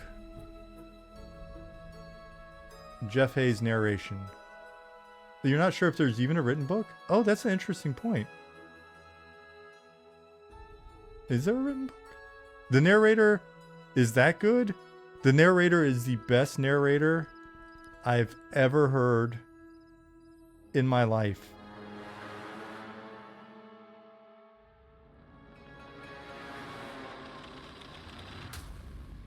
It is the best audiobook I've ever heard in my life. Yeah, I don't think it'd be as popular without the narrator as well. I could see maybe reading the book and being like, oh, that's okay. Like, we've just been listening to the audiobooks together, like just, you know, old school 1940s radio style. And I'll be honest, for me, I wasn't sure I liked it, but after a few chapters, I realized I was wrong. The book and the narrator are awesome. I did not. You guys said to check it out. I did not. Welcome to the Dungeon Crawler Carl fan stream. That'll be the title of this VOD. Just talking about DCC. I'll be honest, like when you guys recommended it, and I didn't want any spoilers. I just read kind of the premise, and I was just like, yeah, I don't know. So we actually took 2 audiobooks with us on like a little weekend birthday vacation, and we were listening to my favorite Revolutionary War audiobooks. And so we're listening to that, and it's good, and it's picking up. Don't worry, there'll be some action soon, blah, blah. And then it's like, all right, you know what? Want to take a little break and check out this book that those guys on stream are recommending? Sure. And she was like, well, what's it about? And I told her, and she was like, yeah, okay, I guess we can try it. And then it started rolling, and I mean, it just got more and more ridiculous. And then I was like, this is going to just be kind of silly though. Like, is this going to be ridiculous? And not only was it ridiculous and horrific and gory, and just we were just talking about this earlier, the character development in it is so good that the difference between characters you're introduced to in books like 1 and 2 and where you're at now it's some of the best character development ever, right? Because you can picture them early on in the situation. Because somebody, like, one of the descriptions online said basically it is a horror series. Like, if you really thought about it, like, I don't know if they're going to do live action for the series or if they're going to do animated. Though they should probably just do animated and have Jeff Hayes do all of the voice. But it's essentially a horror series. I mean, it's horrific. If it wasn't so over the top, silly and weird and all, but like at its core, you can tell that he's writing this as like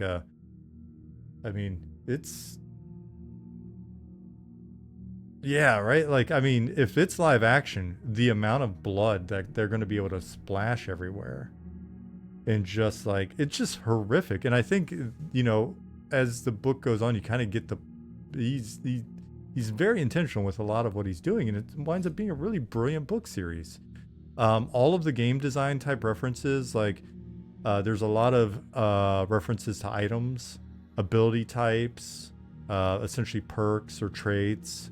A lot of like character progression in there. I don't know if other, like, what's it called? Lit RPG lit, whatever it's called. Like, I don't know if they're all that good at doing it, but like his ability to convey the user interface, especially with the narration and stuff, just the way that they're able to talk to each other through, because they're, it's essentially what, an MMO.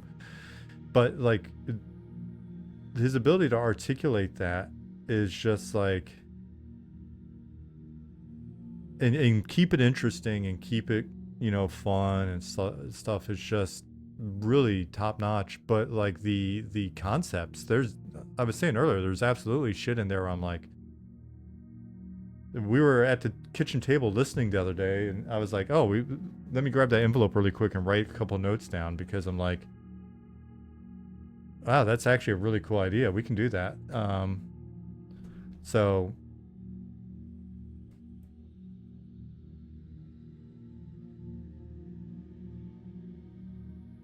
most of the RPG books use that trope. A lot of times it ends up feeling like lazy writing. DCC is cut above the rest. You think?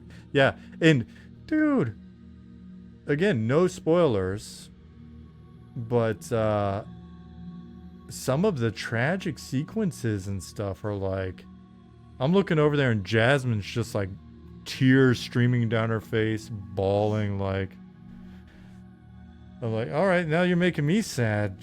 There's definitely some heart-wrenching stuff in the books as well, right? So the guy's got a lot of range. It's incredible. It's incredible. So and I think even if a book that we've now, I don't want to say which one, but like we've got we had one book where you're like, oh, this is starting a little kind of slow, But then once it gets rolling, man, it's like the setup was there. You get familiar with the rules that are involved in that like scenario and all this other stuff. It's like,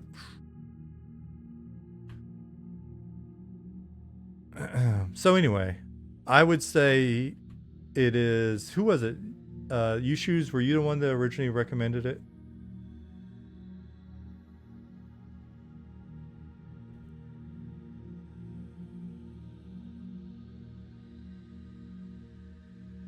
I will say then you get credit for that's probably one of the better recommendations.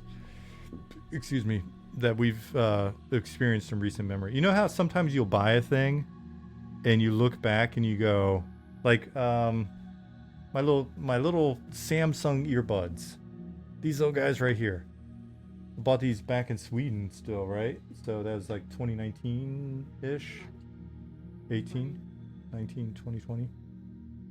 I use these daily. They still work great. And it's just one of those things where I look at it, I'm like, the amount of money I spent on this versus the value that I've gotten out of them, massive. And I would say that Dungeon Crawler Carl is absolutely, I'm like, holy shit, this is one of the best rides I've been on in terms of like fiction. So, hey Pi, what's going on? Meek says, I see that Seth MacFarlane's Fuzzy Door Productions recently acquired the rights to adapt Dungeon Crawler Carl into a TV series. First of all, it's absolutely got to be streaming or something where you can use profanity. And there's so much I don't, like I said, I guess since it's MacFarlane, I'm hoping maybe it's animated and they could do some cool stuff there. I mainly want to see it animated just because it would be cool if Jeff Hayes did all the actual voices for it as well. But there's so much shit that's so over the top that I'm like, how do you animate that and do it justice?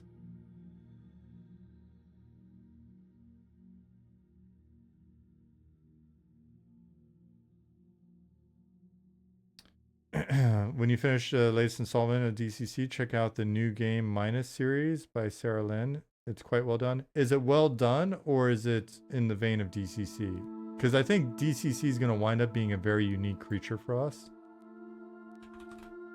Because it's just profane enough. And you want another live action Spawn movie? I swear I've seen it, but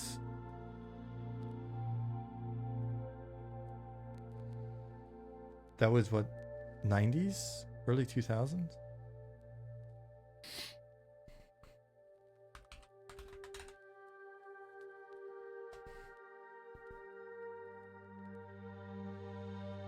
Interesting.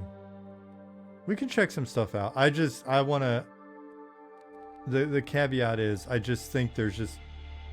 do you want me to... I'm going to rat on myself a little bit, and I'm going to... I'm going to try to not cross any of our lines about real life stuff here, but I'm going to rat myself out a little bit, but I'm going to tell you how I double checked Yushu's recommendation. Was I went to Twitter, which outside of like looking at Eminem stuff, I never go on Twitter. Went to Twitter and was just like, without trying to find spoilers, I was just like, I don't even think I went to Twitter. I like searched on my phone and then it's got sort of like, it'll pop up with like Twitter links as well and like a little blurb. And I saw like 5 or 6 comments about Dungeon Crawler Carl in a row that were basically, I really like the book despite the humor and some of the things that he jokes about that are a bit off-putting, and some of the jokes were essentially, it was like the books were good enough that some of the folks were like, I don't know that his humor and some of the things that he says is very tasteful or appropriate or whatever, but the rest of the book is so good that I ignore it. I'm like, babe, we may actually like this.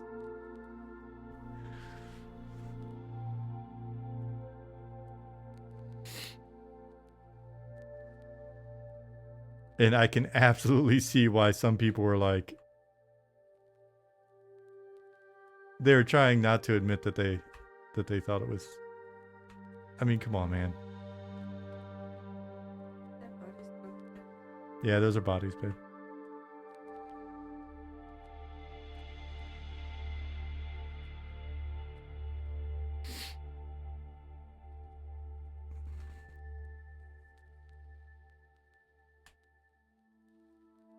Kind of like the critical failure books. What are those?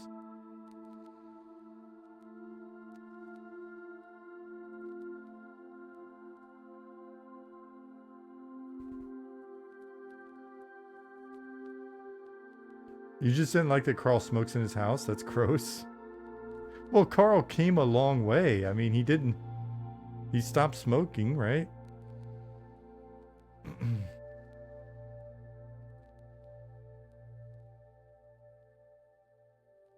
DCC definitely falls into the guilty pleasure column. For me, it's just pleasure.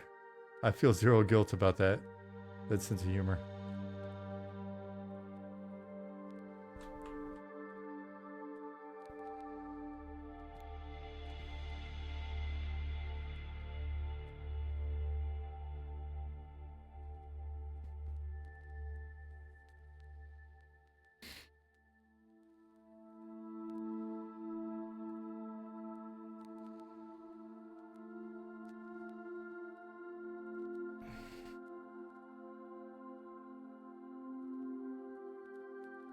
But I only read the first few pages at my friend's house last Sunday while playing D&D, so I didn't get a chance to see the growth.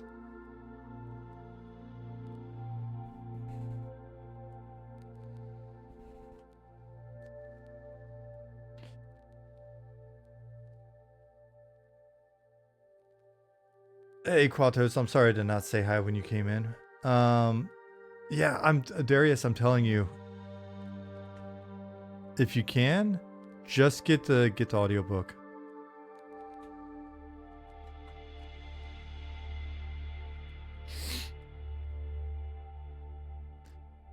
But I'm willing to bet the Myth series by Robert Asprin would make a good audio series, given good actors. Yeah, you know what? It's funny you say that. That would not be a bad one to have Jeff Hayes read.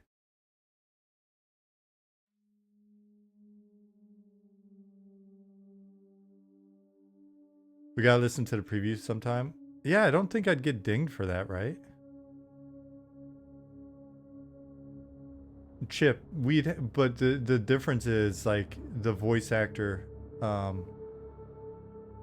Chip, have you listened to Dungeon Crawler Carl with the with Jeff Hayes doing the voices?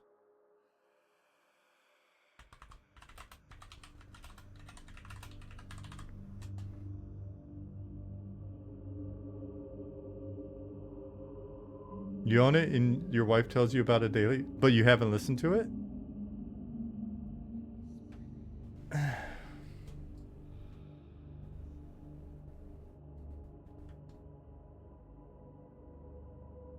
Oh man, yeah, that makes sense.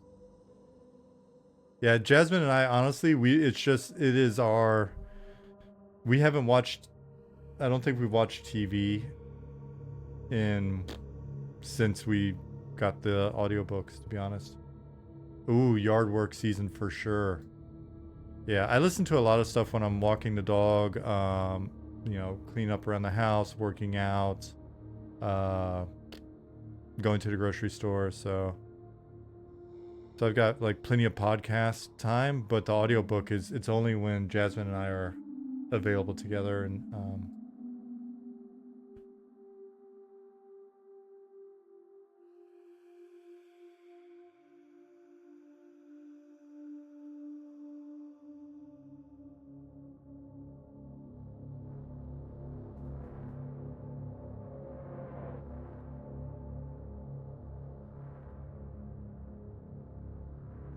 I would be shocked if you don't like it. Actually, Chip, if you don't like it, I would be very curious to find out why. Not that you would suddenly become suspicious in my mind or anything like that. But if you don't like it, I would love to hear why you don't like it. That would be very interesting to. I feel like I would learn a lot about you if you find that you don't like it. But if you do like it, you're going to be doing yard work and laughing your ass off. Or maybe crying at certain points. I'm not going to lie. I definitely got teary-eyed as well.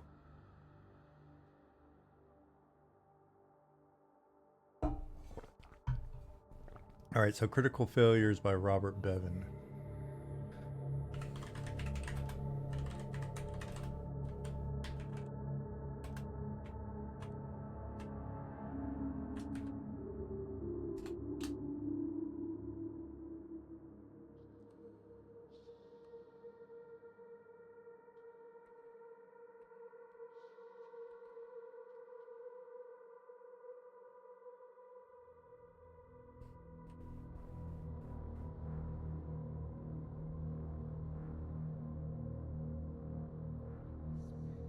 In the middle of Difference Engine on Audible and Elric in hard copy, so I kind of want to finish those. Dude, Difference Engine, oh my god.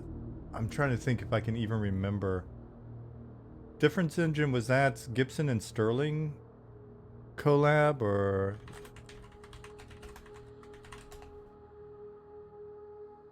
Oh wow, it was.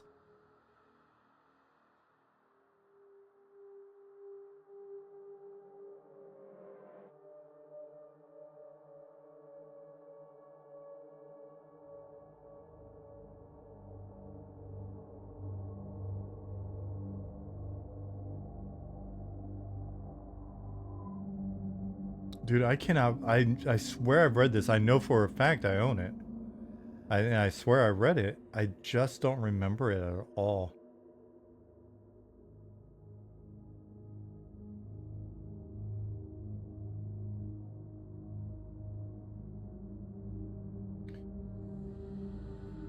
Raph Koster, when I worked at Sony and Raph was in San Diego when he was the chief creative officer for a little while after Brad left. Raph knew that I was really into like cyberpunk stuff and Gibson and Sterling and stuff, and he took me to a book reading. I forget which of his books, but he took me to a book reading, like my ex and I to a book reading at some little bookstore where Bruce Sterling was there reading from one of his books. I can't remember which one, and then like they knew each other or something, and so I got to like actually meet him afterwards, and he was a super nice guy. And they had like a mailing list that he was on. I forget what it was called. What was it, like? Not Verdian. Anyways, it was like, oh, here, you should get on our mailing list and blah blah blah. It was super cool. Very nice guy. I liked a lot of his stuff.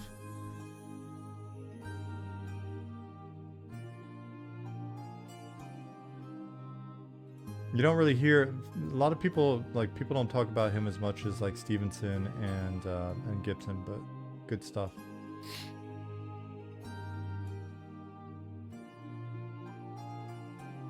I cut through audiobooks much faster before I started working from home. Yeah, I could imagine that. If you're commuting and all that, it's definitely helpful.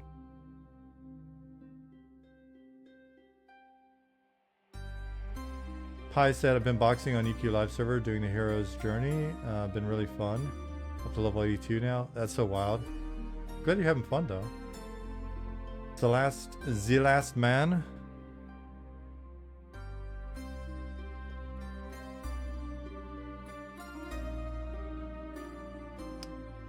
Stevenson's how do you pronounce that? Reamde? Is a great read for MMO fans. I'm trying to remember if I like tried to start that or what. You know what? That I may have to get that one on audiobook just to be able to get through it, because like you said, garden season's coming up. Ever read any of the old Conan stories? Just about Coming of Conan. I just got the Coming of Conan collection, which is a great name. Doggeroni says. Yeah, it's been forever.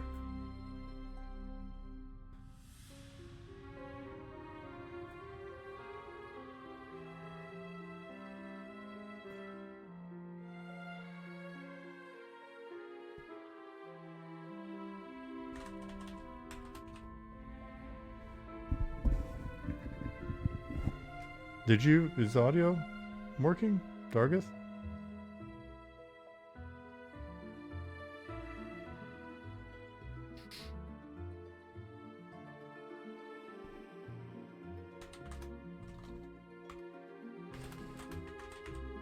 Oh, anyways, like an hour ago, I meant to tell you the connection. So there's a connection.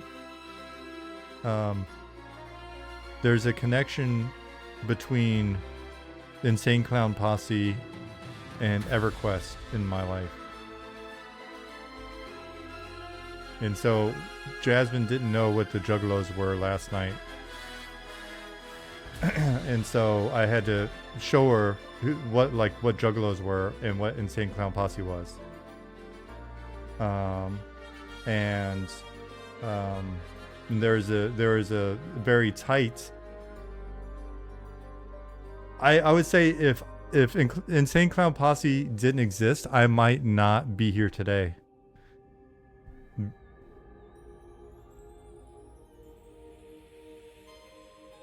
Did they ever figure out how magnets work? No, but I did. I showed her that specific line last night, and she's just like shaking her head. Because I showed her the video of Miracles. So the story is this one. I think I've mentioned it before. When I was a guide trying to get a job at SOE, right? Like trying to figure out whether or not I could get into the company somehow. As a guide, the GM that I was guiding for was a guy named Dave Nevela. And he was an apprentice on the art team, environment artist.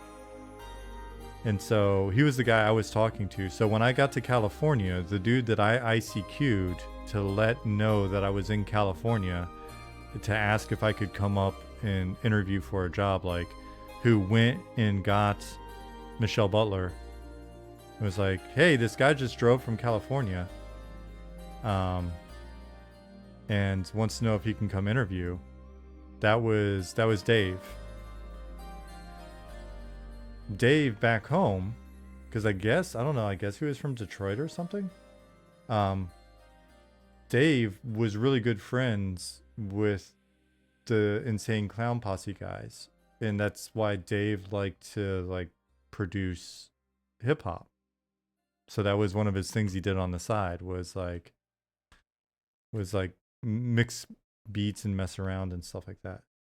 So Dave is the guy who then basically was my connection to SOE, and went and asked, and the show was like, yeah, tell him to come up.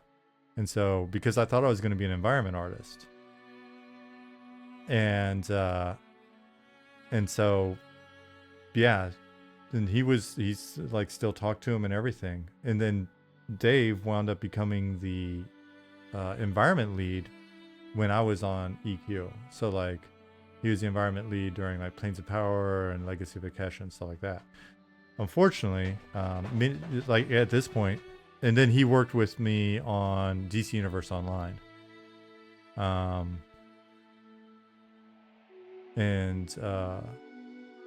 Yeah, like, unfortunately, he always had like a lot of health problems. He died pretty young. He was a little bit older than I was, but still, like, man, when was that? That was a long time ago. Dave's not here, man. That is a completely different. Though, if you're old enough to know that Dave's not here, man, then you're definitely old enough to be, I guess, in our audience. But yeah, so I think Dave died like at this point.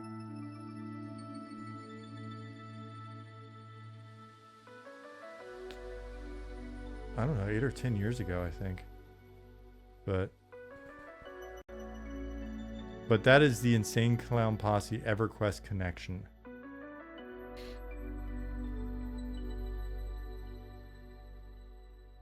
Your dad used to play Cheech and Chong during car rides when you were a kid? On tape?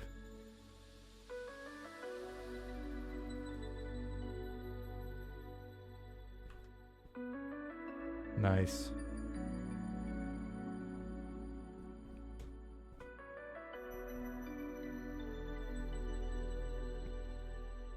Yeah, my dad had all the albums.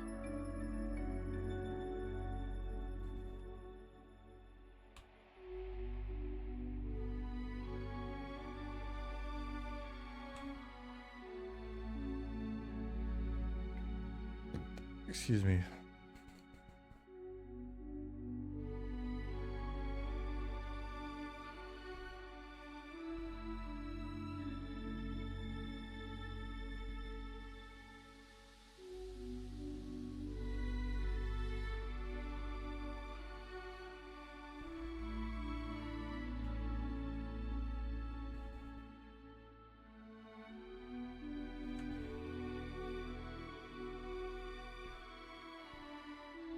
Have you guys been back here yet? Did you come back here?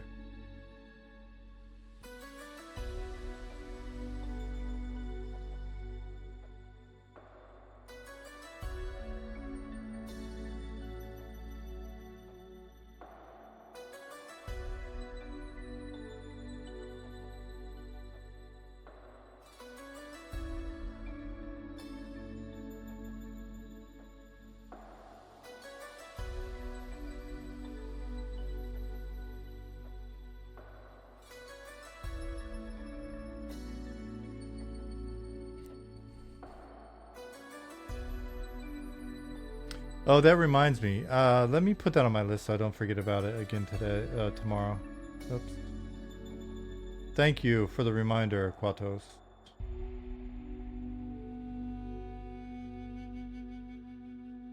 Need to get that zone line on, so there should be a zone line in Vale of Zintar and in Shallow Shoals.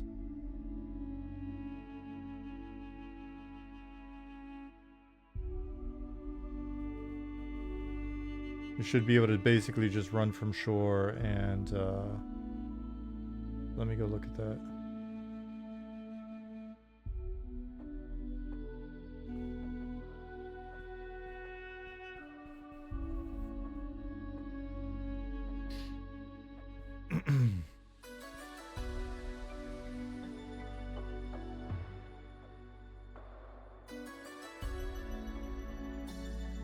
Cage Mag said, I'd like to thank you guys for putting the pretty green temple you can see from the starting area. Kid wanted me to see it and it was a lot of fun that I normally would not have tried. Nice.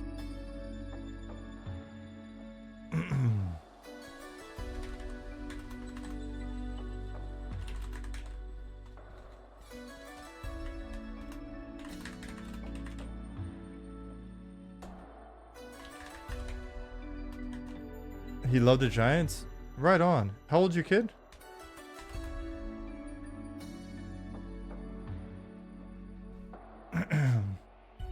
Five. Says he wants to play. That's awesome. You absolutely let him play. Don't let him read chat though. Don't let him read chat, but let him play.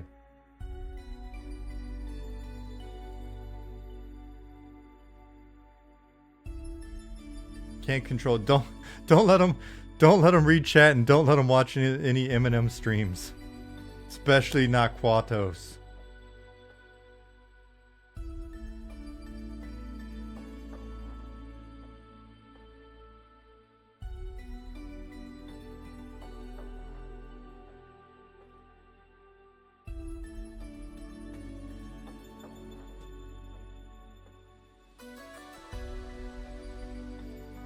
Quatos, ultra pissed. If you see those come up, Cagematic, you just gotta be like, Grab the little hands, move them away from the keyboard. Remember F10 for kids. Well, they need the UI. You can't just while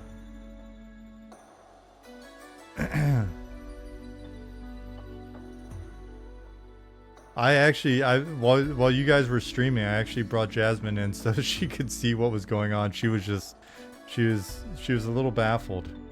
She was like, "What are they doing? What are they? They're doing air squats, babe."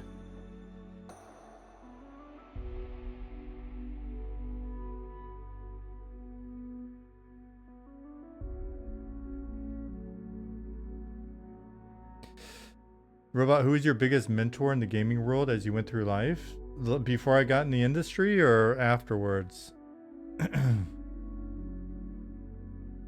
Hey, Cod.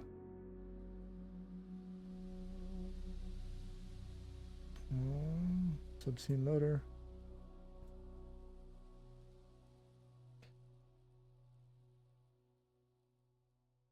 My biggest mentor in gaming before I got in the industry was probably just loneliness. Just a lack of a general underabundance of friends as a young kid. I was an army brat. I was a military kid. So not emo at all. I had a great time. Like, I was one of those kids you could just put in the dirt for hours, and I was like, oh, look, little dirt city and dirt. I was like every kid my age, I was a big, Star Wars fan and all that stuff, right? And so listen, I'm not saying we were super poor, but when I was a kid and my dad would take me on base, I would either get sat somewhere in the barracks. I would either be in the day room watching TV, or I would be in the barracks where you got, this is the 80s and you've got younger soldier dudes who have tons of comics and D&D manuals, and VHS had just come out. So I would just spend hours watching movies I shouldn't be watching and reading comics and thumbing through D&D manuals when I was little. But my parents could basically just sit me in the dirt somewhere, and I would just get a chunk of dirt, a dirt clod. Those of you, I don't know if that's just a southern term for it or what, but I would just get a nice dirt clod, and then you could just shape the dirt clod a little bit, right? It looked like a Millennium Falcon or something. You get another dirt clod and you just fly them around for a while, and then just boom, dirt clods explode pretty good, right? And it's I could keep myself entertained. And then once I started checking out arcade machines and Dragon's Lair and other stuff, I could sit with my Legos and just build little levels. Just be oh yeah, this is that one, don't step on these tiles, blah blah blah, right? So, and then once I got, my parents were rad enough to give me a 2600, and then later on, from 2600 it went in Legos, it basically went to, and I read a lot as a little kid. Oddly enough, I read a shitload as a kid. My mom started reading to me. We had these little, Jack the Giant Slayer and Call of the Wild and other little books and stuff, but my mom read to me and had little books for me, the little golden books and stuff. I guess since I could sit up, right? So I just, I spent a lot of time reading, a lot of time thumbing through various my parents every once in a while would get me a D&D manual or something, a module and all that stuff, but I wouldn't necessarily have anybody that I could play with, but I would love reading this stuff. Or my parents got me, my mom got me the Avalon Hill Powers and Perils box set, because it was missing the dice or one of the manuals or something at TGMY, so it was $5, and so, or probably not that much back then, that's expensive, $3 or $2, and so I was just like, I was fascinated by the tables and the stuff and the idea of playing, but I just didn't really have a lot of people I could play with.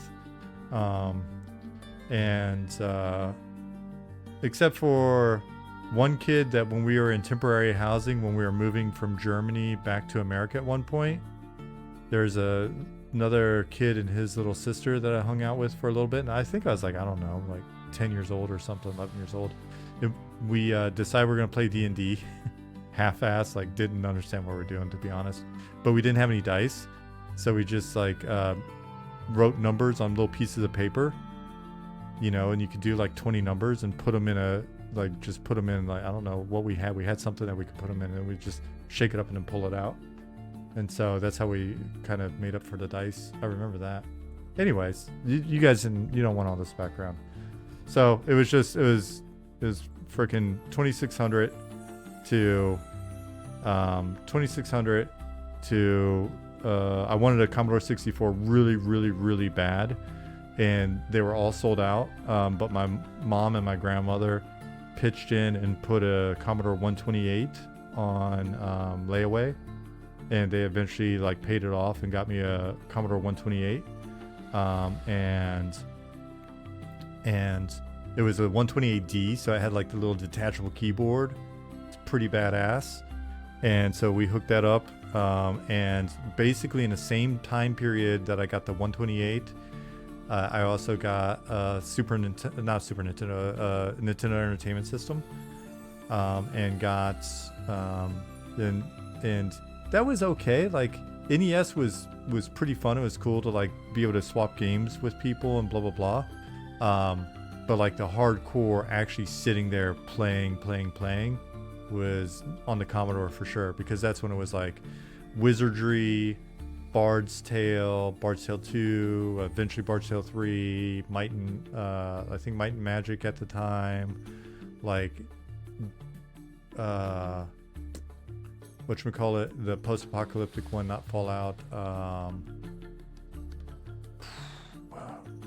am I spacing on it? Wasteland. And dude, oh my gosh. And like those games, Bard's Tales and all that, and then eventually the Pool of Radiance, Cursed Azure Bonds, like all of that stuff. I wish I had a better memory for it. Like I wish that there was a better way to just describe how magical it was. And then the nothing could rip me away from like heading in the background talking about Commodore 128. Goodness, what did you use all that RAM for? 64 did 2D pretty good, dude. Bard's Tale. And man, just talk about like being in when you're at that age, and the graphics were so good at the time. It was just like so mind-blowing, and it was so open-ended. And people talk about like not having your hands held in games and stuff. Like, dude, those games were just, you had to figure some shit out. And a game like Wizardry, come on. Talk about tough games. It was so fun. It was so satisfying. And then the thing that really, no wikis, no like, and the thing that really sort of then took gaming to like this weird other level for me, like I loved everything on my computer. And then fortunately, after we left Kentucky, my dad was on assignment in Korea for a bit. And so we wound up just living in this trailer in the Ocklawaha National Forest in Florida.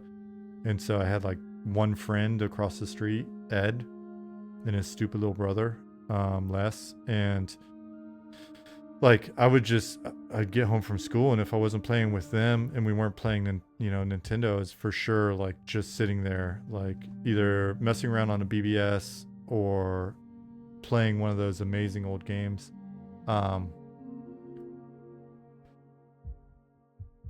Dude, it was just,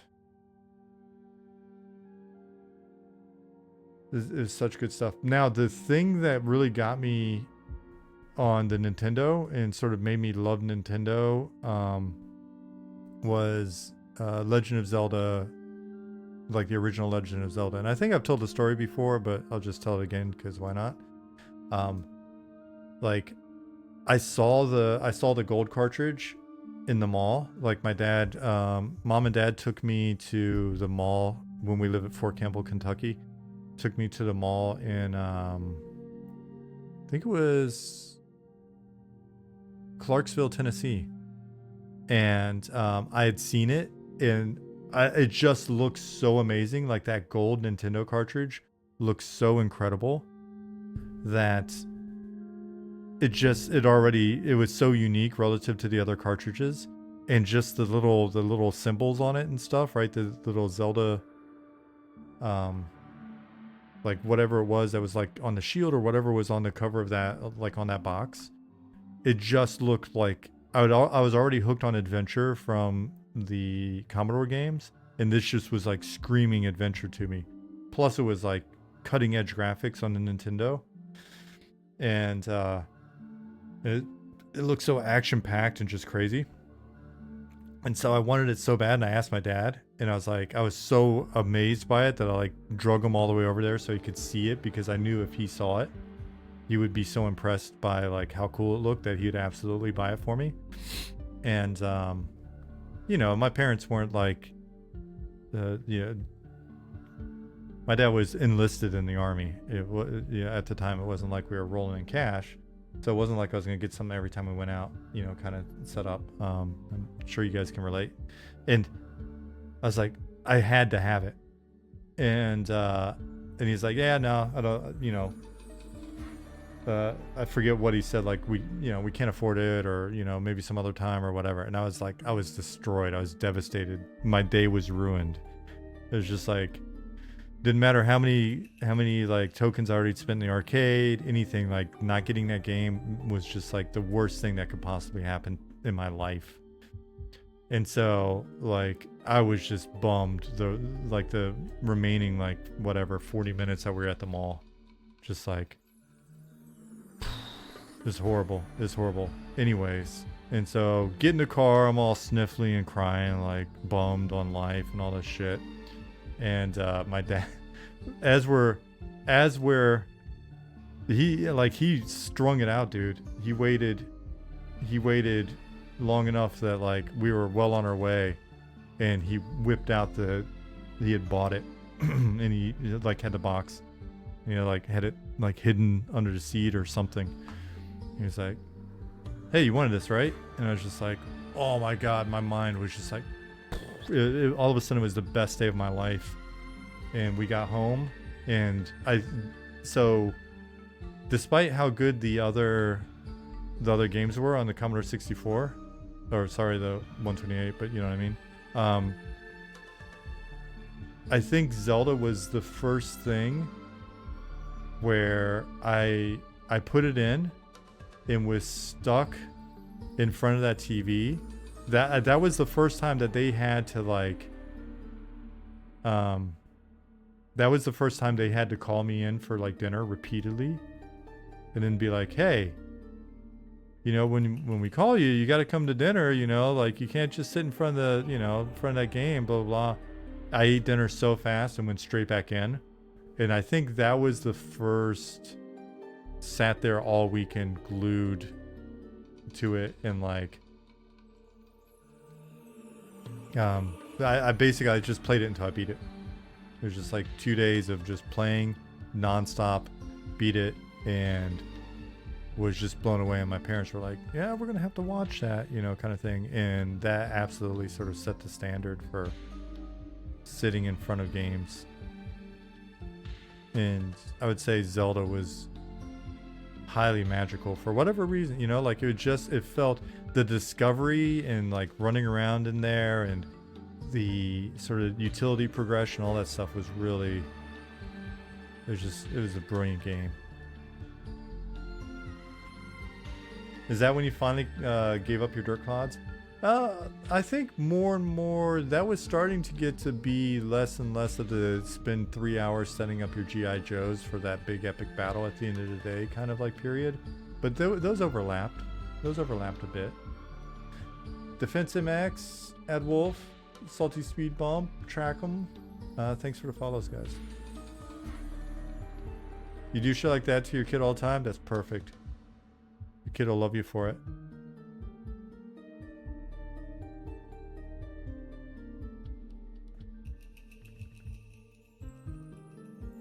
Yeah, so we're gonna, those of you that were in here for the playtest, we're gonna add a zone line where you're able to run from the shore out into shallow shoals as well. And we're noticing that I think even with people that are in friends and family, because you have to take the boat and the boat's kind of hit or miss or whatever, a number of people I think didn't really come out here and explore stuff that's out here that much. So that's definitely something I want to prioritize.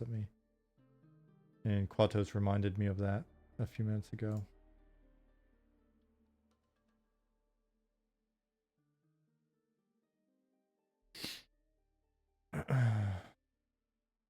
Really got into many of the early Forgotten Realms series. Enzo Baranzan and Blood and Magic. I eventually got into, like, for me, Forgotten Realms was more the little novels. Like, once I got to be about, like, I think like 13, I started reading a lot of the Dragonlance and Forgotten Realms books, but at that point I wasn't playing that much. It was more, I think I'd graduated around that time when I was reading that stuff. I traded up to my parents like 386 that they had. Yeah, for those of you mentioning like Zork and what was Liz mentioning? Hitchhiker's Guide and the other goddesses of Phobos and stuff like that. But then the next big step up wound up being Ultima. Like Ultima, I think I played Ultima 2? Ultima 1 or Ultima 2 at the library on Fort Campbell. Because you could rent computer time. And that game was also a mind blower. The early Ultimas, just the exploration and freedom of movement and stuff like that was pretty wild to me. And then later on the 386, it was Ultima 4, Ultima 5.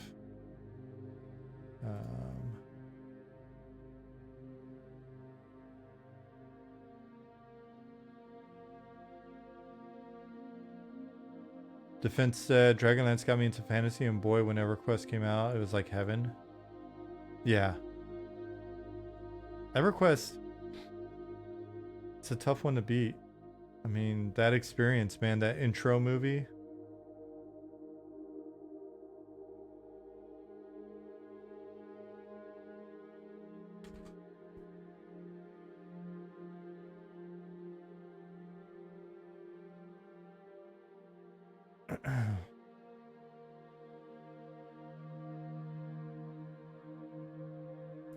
Dragon said me and a buddy did that over the holidays during school, mapping and playing Bard's Tale on the C128. Yeah, that was another interesting phenomenon back then. I did that a bit, like go over to somebody's house that had like a Commodore 64, or people would come over. Not so much. I don't remember like people sitting there at my house as much, but I'd go over to other people's house before I got my 128 and like sit there and like watch them play and chime in and stuff.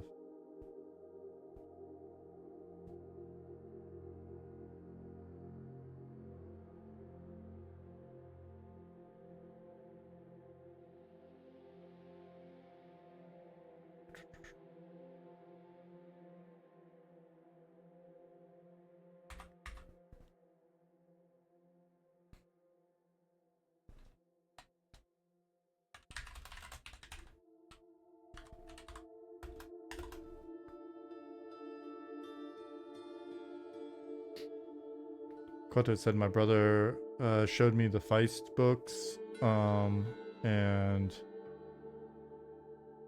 from then on, I was hooked on fantasy. Then EverQuest came out, and I was cooked. I could not. How old were you when EQ came out? I could not imagine being like in my teens and EverQuest coming out, or WoW coming out for folks that are even younger. I just couldn't imagine it. I would have been ruined.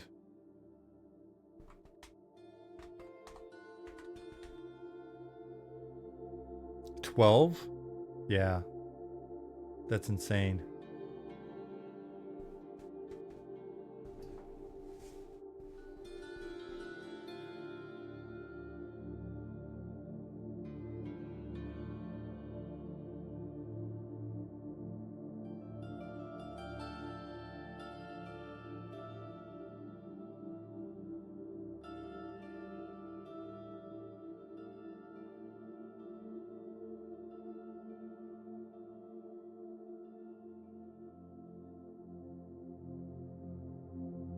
You were 15 when it came out, devoured your soul. I could absolutely imagine it.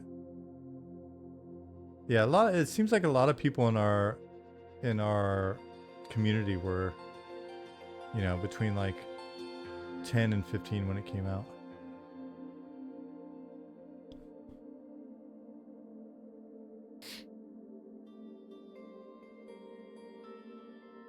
You found the maps during we found the maps during his mom moving around 2010. The Cheeto Dorito dust and spilled soda made the maps look like ancient relics. That's amazing. Doug Roney said, I got hooked on EQ from a friend at school, then it spread to both my parents, and they ended up playing more than I did. That's amazing. I can absolutely, I can see that. Like, we met a lot of people at fan fairs that were like basically full family groups. Fan fairs, we would see like parents and kids together, grandparents. And a lot of people said the same thing, and then we saw that phenomenon over the years with other stuff, and then it became like a big deal again with Fortnite,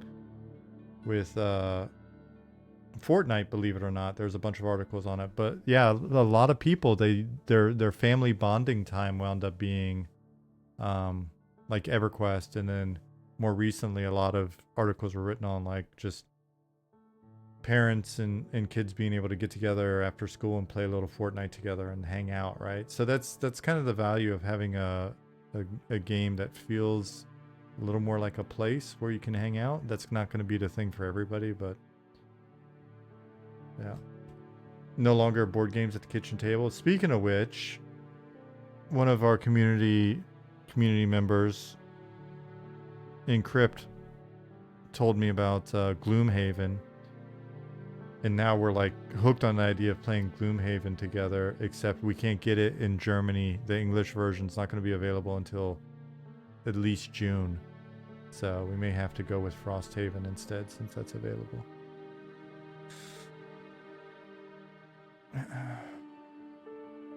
Hey, Cozy90. Quato said, so then I would just wake up at 4 a.m. before school and play for 2 hours before people woke up in the house.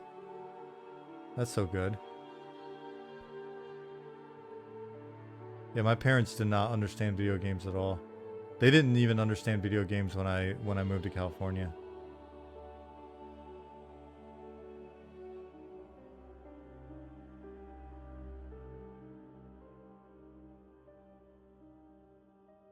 Is that something that needs to be purchased stateside and sent your way? It's too expensive to send. We'll just get we'll maybe try out Frosthaven since Encrypt recommends it. I'm gonna catch up on your see you Salty. I'm gonna catch up on your comments. The family stuff is good stuff. I don't want to miss it. So Quato said, I saw my uncle play it and then proceeded to beg my parents to get a subscription. They wouldn't. Played at my best friend's house every day. They said F it and bought it. Computer couldn't even run it. Built a new machine and got more into computer games. Dude, so many people when I worked in customer service on EQ when I first got there. So many people, the only thing they did on their computer, like we had people that would like call in and we'd be like, well, just email us your whatever. You know, some log file or whatever, and they were like, I don't know how to email. All they did was play EQ on their machines. Swanee said, I remember being friends in game with people who played with their family, and I was kind of jealous at the time because my parents hated the game. Oh.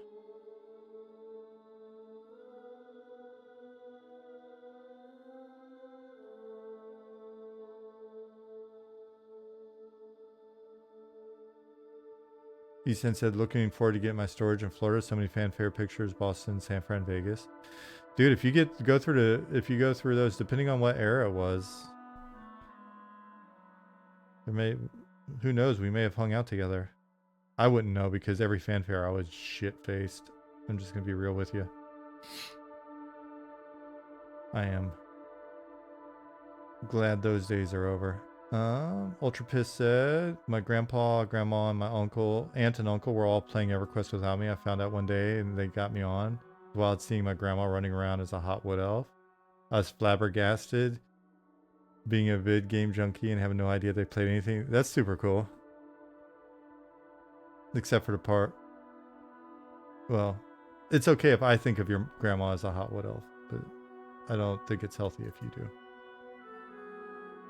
Wolf said, I was 14, brother got me into EQ, made a halfling druid, always was trying to figure out how to get the halfling guard's Indiana Jones hat, was extremely disappointed you couldn't get it. That is a disappointment. That's a travesty. That is a travesty. XV says, EQ was a way to bond with my dad. We played off and on since. Most recently got him back onto EQ via Quorum, and he got up to level 50 solo druid. Passed in January. Was hoping he would get to see Eminem. Yeah, man. It's tough. It's tough.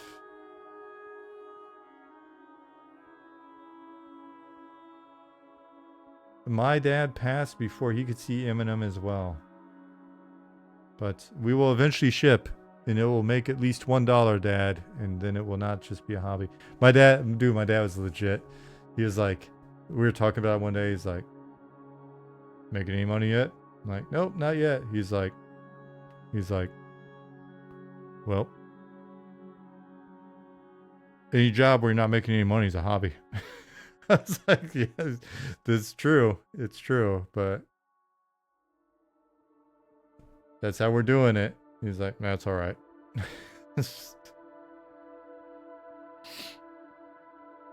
So we have to make $1.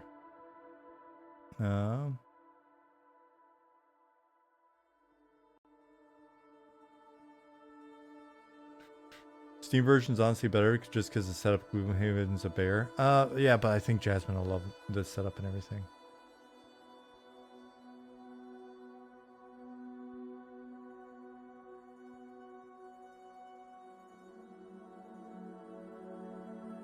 Heard my dad say that before also. Dad's the best. Yeah, my dad was just an old school army dude. He was a super hippie kind of kid who knocked my mom up when he was like, I think 16 going on 17. Joined the army at 17 and boom, did the full 20 and always had like a second job on weekends and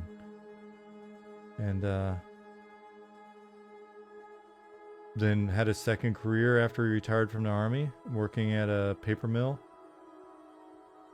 He was the dude that like, you know, operated the crane and picked up the trees and throw them in the pulper kind of thing. Legit shit. Awesome guy. He's a big burly biker guy. Big sweetheart though, but huge. Let's see.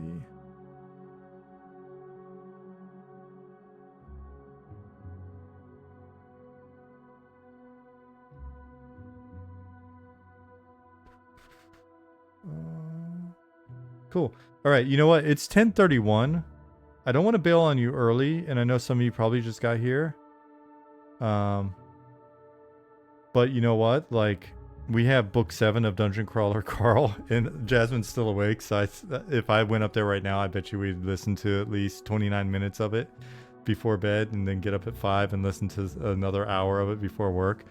Yeah, you asked my love of tattoos come from my dad. Yeah.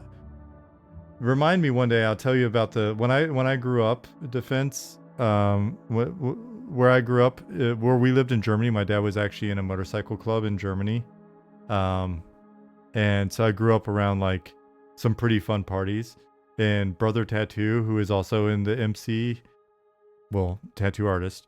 Like, I've got pictures from like my dad's stuff when we went down and picked it up. I've got pictures of that actual tattoo party that I've talked about over all these years. Like just in our apartment we lived in, like just people everywhere drinking, and brother tattoo just giving people tattoos in the middle of our apartment. So that was my childhood. But yeah.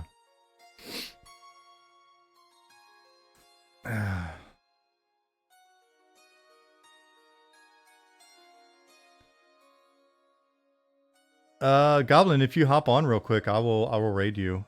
Right, but you got to do it like right this very moment. Every minute that I'm not raiding you is a minute that I could be listening to that book. I bet she's still up.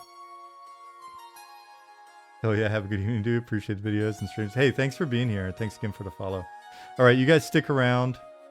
Goblin just went live. If you want to see some, good art. Let's see. Isan, everybody else that said good night already. You have a good one. I'll see you guys on Friday. Thanks for being here, but we'll raid Goblin.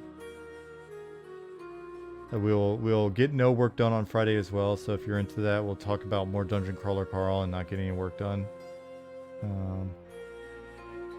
But good night to all of you, and we'll raid Goblin. Give me 1 second.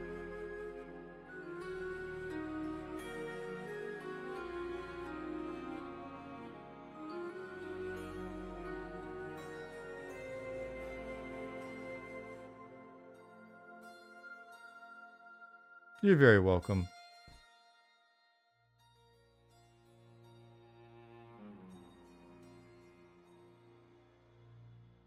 This person's a rat? Why is he a rat?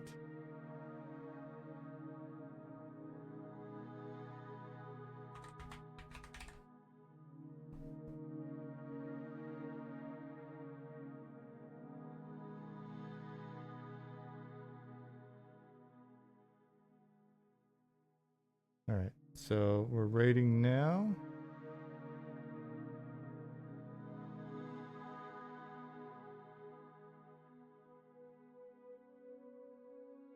All right, let's do it.